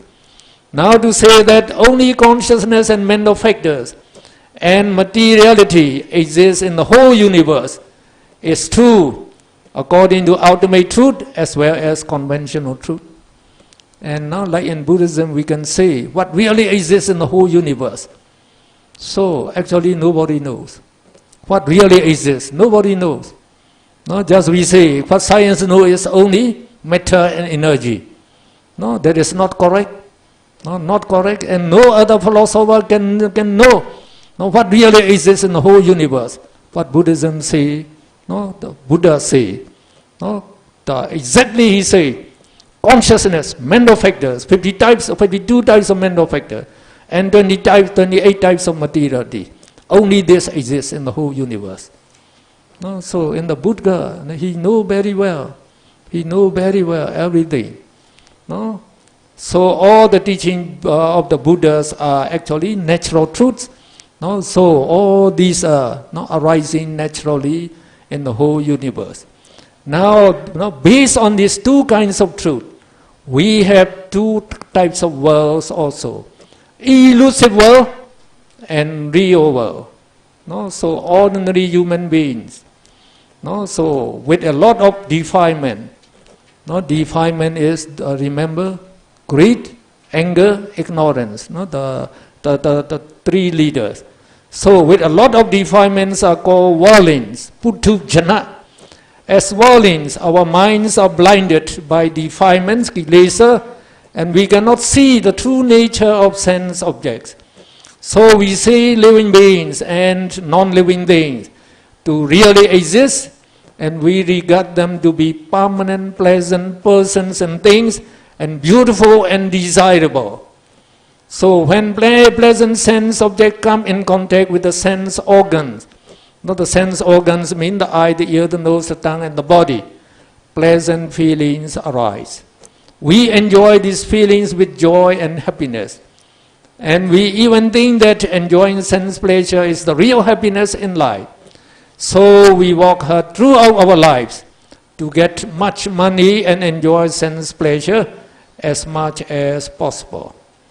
But we are not aware that sensual pleasure is fleeting and transient.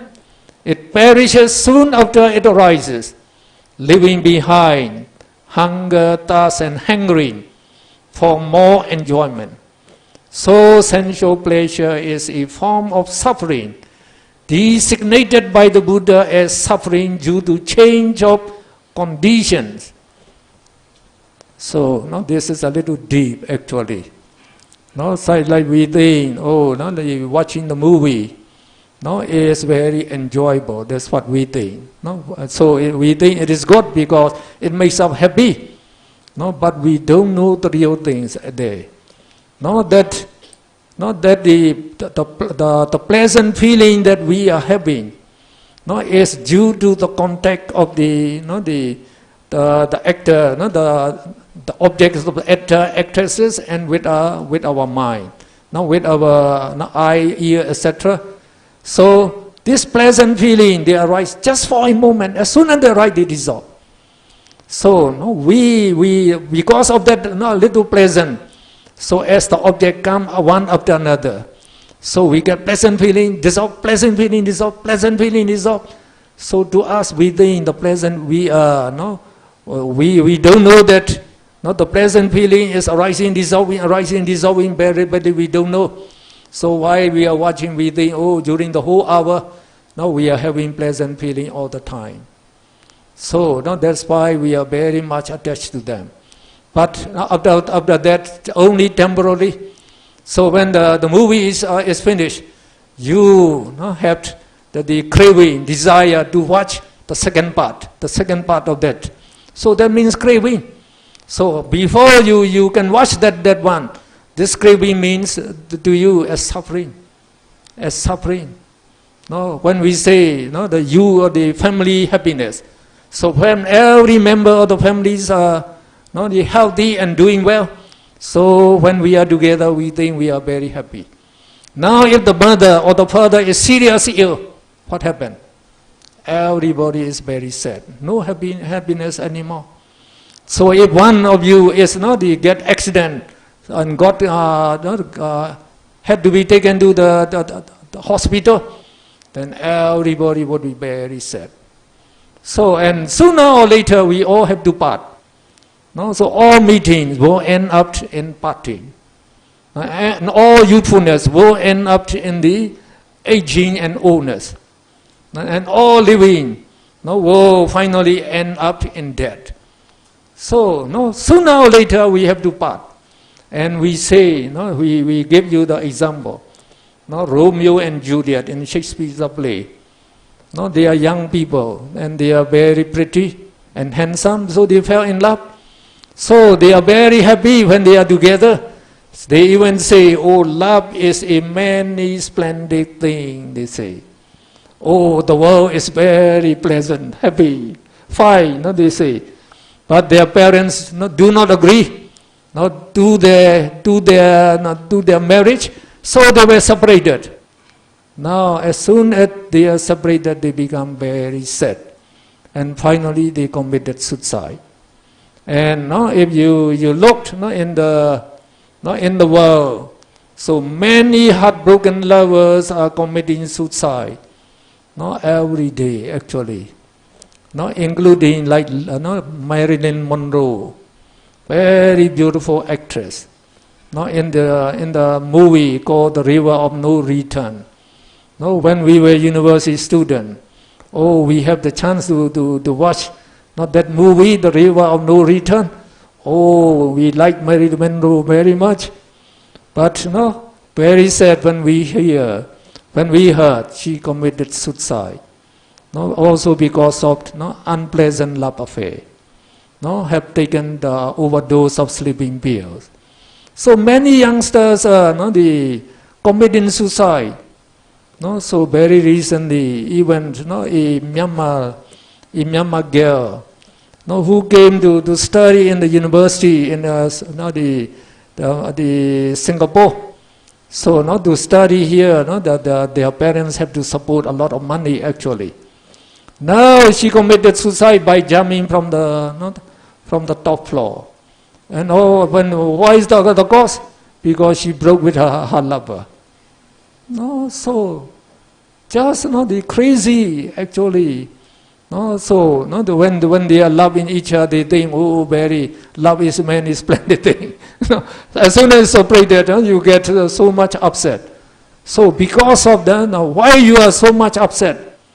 So that means they love each other mostly by greed, craving, and attachment. They are attached to each other. So when you are separated, then because of that attachment, you are separated, then this strong grief, sadness, despair arises. And when they arise, it burns your mind.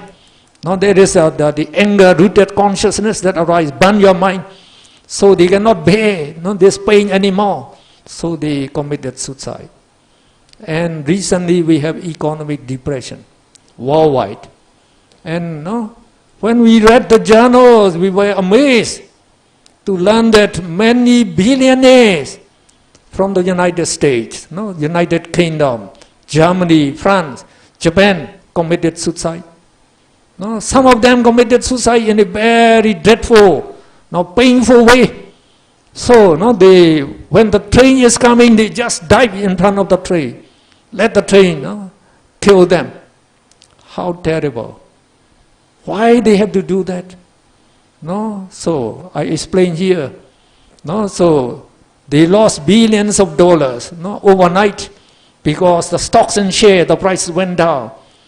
They have bought billions of the stock and share. So when the price went down, they lost billions of dollars. So when they are attached to this billions of dollars, so again we say when you lost them, you get great pain, anger-rooted consciousness. They cannot bear anymore. They committed suicide. So though they lost billions of dollars, they still possess billions of dollars. Now we say when the elephant becomes thin, it is still fatter than a buffalo. It's bigger than a buffalo. When those rich men become poor, they're still much richer than us. They can live happily, but they don't need to commit suicide. Why? Because of this. This attachment is greed. The greed, the Buddha said, from craving. So you can put it up a little one. Maybe not near yet. So we have the saying of the Buddha. So from craving springs greed. From craving, this one here in Dhammavada, the Buddha said, from craving springs greed. From craving springs fear. For him who is wholly free from craving, there is no greed, much less fear. And we don't know because of this attachment by greed. So when we lost it, we become very, very upset and desperate. Very desperate. Okay. Now, about the real world. So you have to go up a little, I think. Then I shiva and then I piao. So then I shit. So now, then I shit about. So now, what is the real world? We say, no.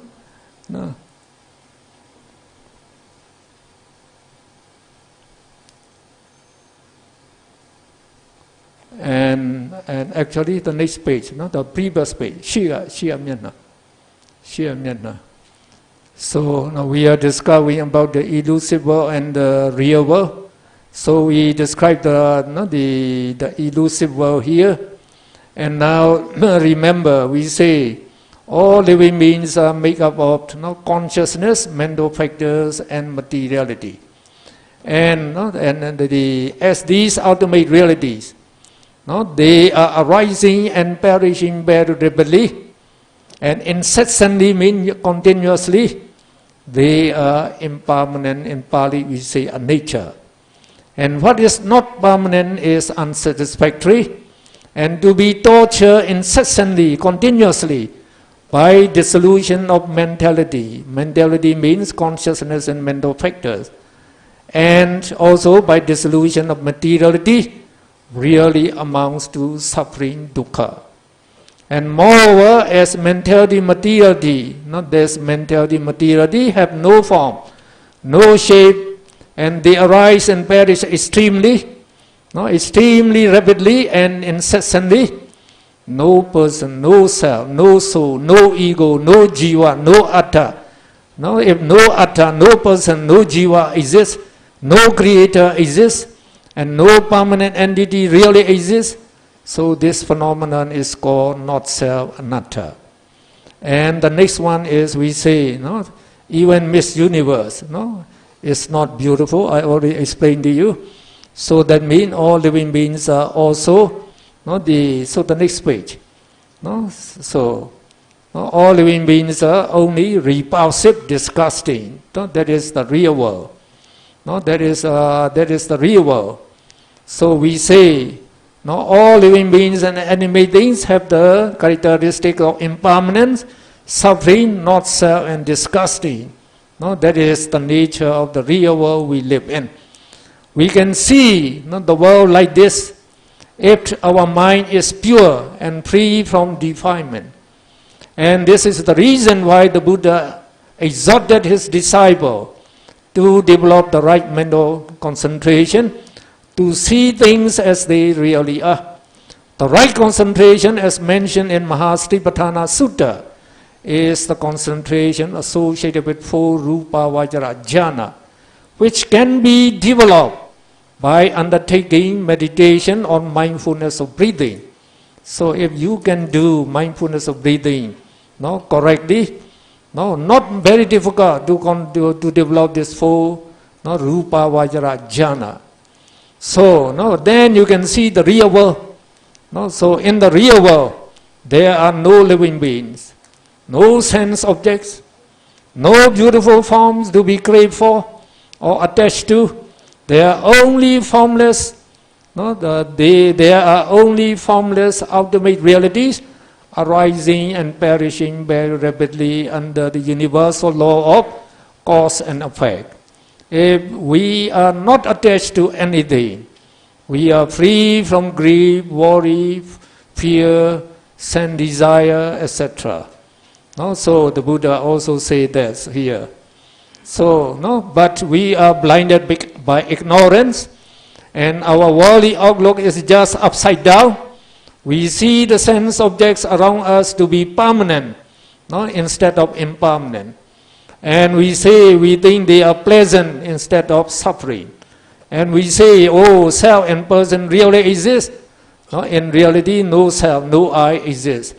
And we even think that we ourselves are handsome and beautiful, and our beloved ones are very beautiful. And because of that, we crave for them, and we are attached to them, and we are living under the influence of greed, ignorance, and anger. So, we do not really find happiness in this life. And then when we die, we don't know we are going to be born in the Bovo state. So when we undertake meditation, especially when we come to the deeper meditation, we call vipassana, insight meditation. We have to see the real world, the real things that that really exist in us. So we can see, as we say, all consciousness and mental factors and ultimate materiality that make up our body and mind. So when you come to that state, this body and this person do not exist anymore. No form, no shape exists. But these ultimate mentality, materiality, though they don't have any form and any shape, you can see them. You can see them by their characteristics, you can be aware of them. They are just arising, dissolving all the time. And we have to reflect on these 4 characteristics: impermanence, suffering, non-self, and the repulsiveness again and again in insight knowledge. To develop the the finally, 10 insight knowledges, and finally the 4-part wisdom we say. Then you can eliminate all defilements. Then you can enjoy total happiness immediately.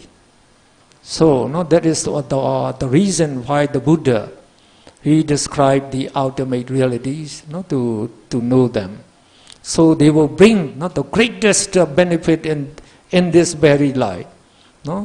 So we have only 2 minutes. So one man would like to answer. I thought it's only 3 universal characteristics. There's no Ashubha in other teachings. Yes, mainly there are 3. Anicca, Dukkha, Anatta is the 3 one. But in the Vipassana, we have also to reflect on Asubha also. So that we can cut off our attachment to all existences. We have to do that also. So normally we say there are 3 characteristics of existence, which is impermanence, anicca, suffering, dukkha, and not self, anatta. Now, so just to finish it, so just we say the venerable Kandi shadows, they say. So when we know this elusive world and the real world, when the people, they do not know the real world, they are taking the elusive world as the real world, and they are trying to enjoy sense pleasure, and they don't know that they are, even in this life, they are being bound by these greed, anger, and the greed, anger, ignorance are regarded as the hottest fires in the world. So they are being burned, and then when they die, they are going to be burned again in the hell. In the hell, those billionaires that committed suicide, most probably they will be born in the woeful state. In the woeful state, they don't know about that. They don't know about that. So you can see, if you don't know the reality, so your outlook of the life, outlook of the world is just upside down, not just the opposite. So what you think, enjoying sense pleasure is the only happiness in life. So you try to enjoy it, try to walk throughout the whole life to get money to enjoy, and you don't even get the real happiness, and then you have to suffer, and then after that you have to be, once you are born in the woeful state, the Buddha said, very difficult to regain the human existence. And we should be very careful. He gives in the sutta, in one sutta, so the Buddha, he put a little sand on his thumb, and he asked the monks, now bhikkhus, what do you think? Which is more, the number of grains of sand on my thumb, or the number of grains of sand in the whole earth? So, very, very, the clear question actually. So the bhikkhu said, the number of grains on your hand is very little. So the number of grains of sand in the earth is much, much more. Yes, the Buddha said, you take note of that. Now when living beings die, if those who are born in the blissful realm, so in the blissful realms are human realm, celestial realm, and the Brahma realm, we call them blissful realm. If those who were born in this blissful realm amount to the number of sands on my hand, the number of living beings who are born in the four abodes, will outnumber the number of grains of sand in the whole world, in the whole earth. So now we know the reason why. Because we are blinded by defilement, ignorance, and we are just living in the elusive world. So you have to wake up, to know that we are living in the elusive world, and we have to do that threefold noble training actually, to escape from the woeful rebirth. So Okay. Any question?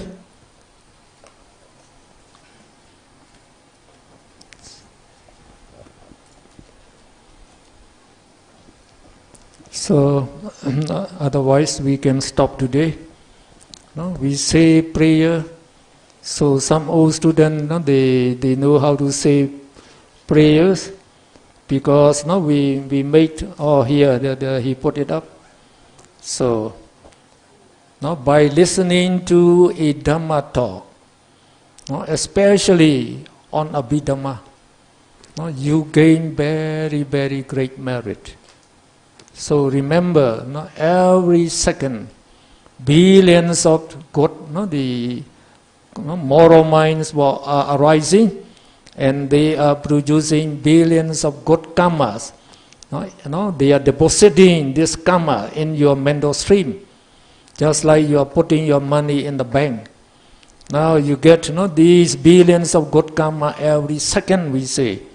In 2.5 hours, you can imagine how many billions of good karma you have.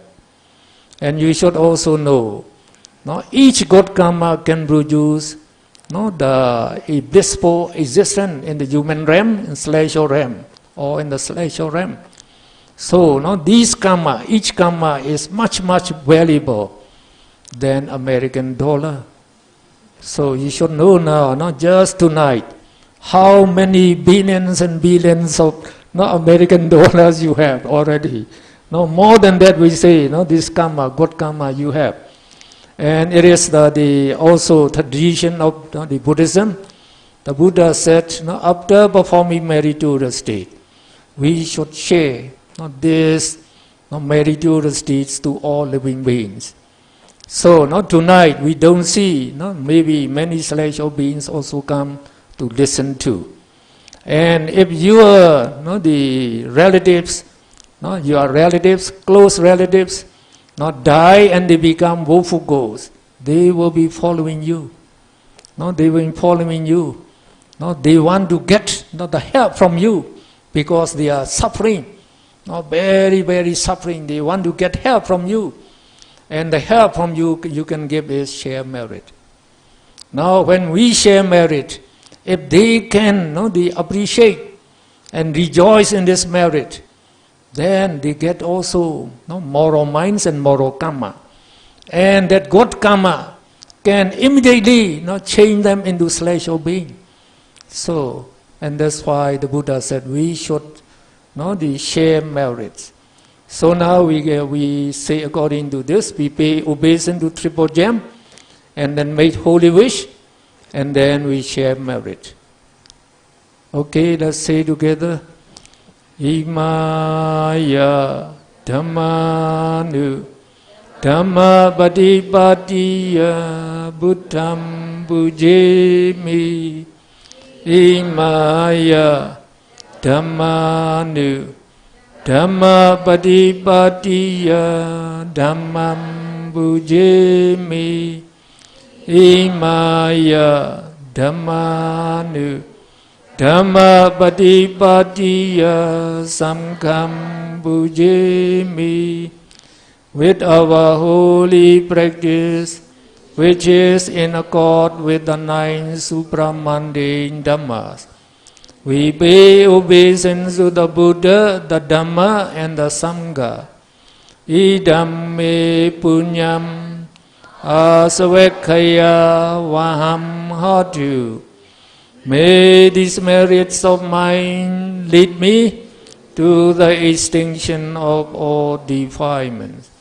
Idam me punyam nibbanasa paccaya hotu. May these merits of mine be conducive to my attainment of Nibbana. Imam no punya bhagam sabba saddhanam dema. Imam no punya bhagam sabba saddhanam dema. Imam no punya bhagam sabba saddhanam dema. We share our merits with all sentient beings. May all sentient beings obtain the share of our merits and be well and happy always. Sadhu, sadhu, sadhu. And may you be all happy and well always. And may you be able to learn Abhidhamma, to understand comprehensively. Sadhu, sadhu, sadhu.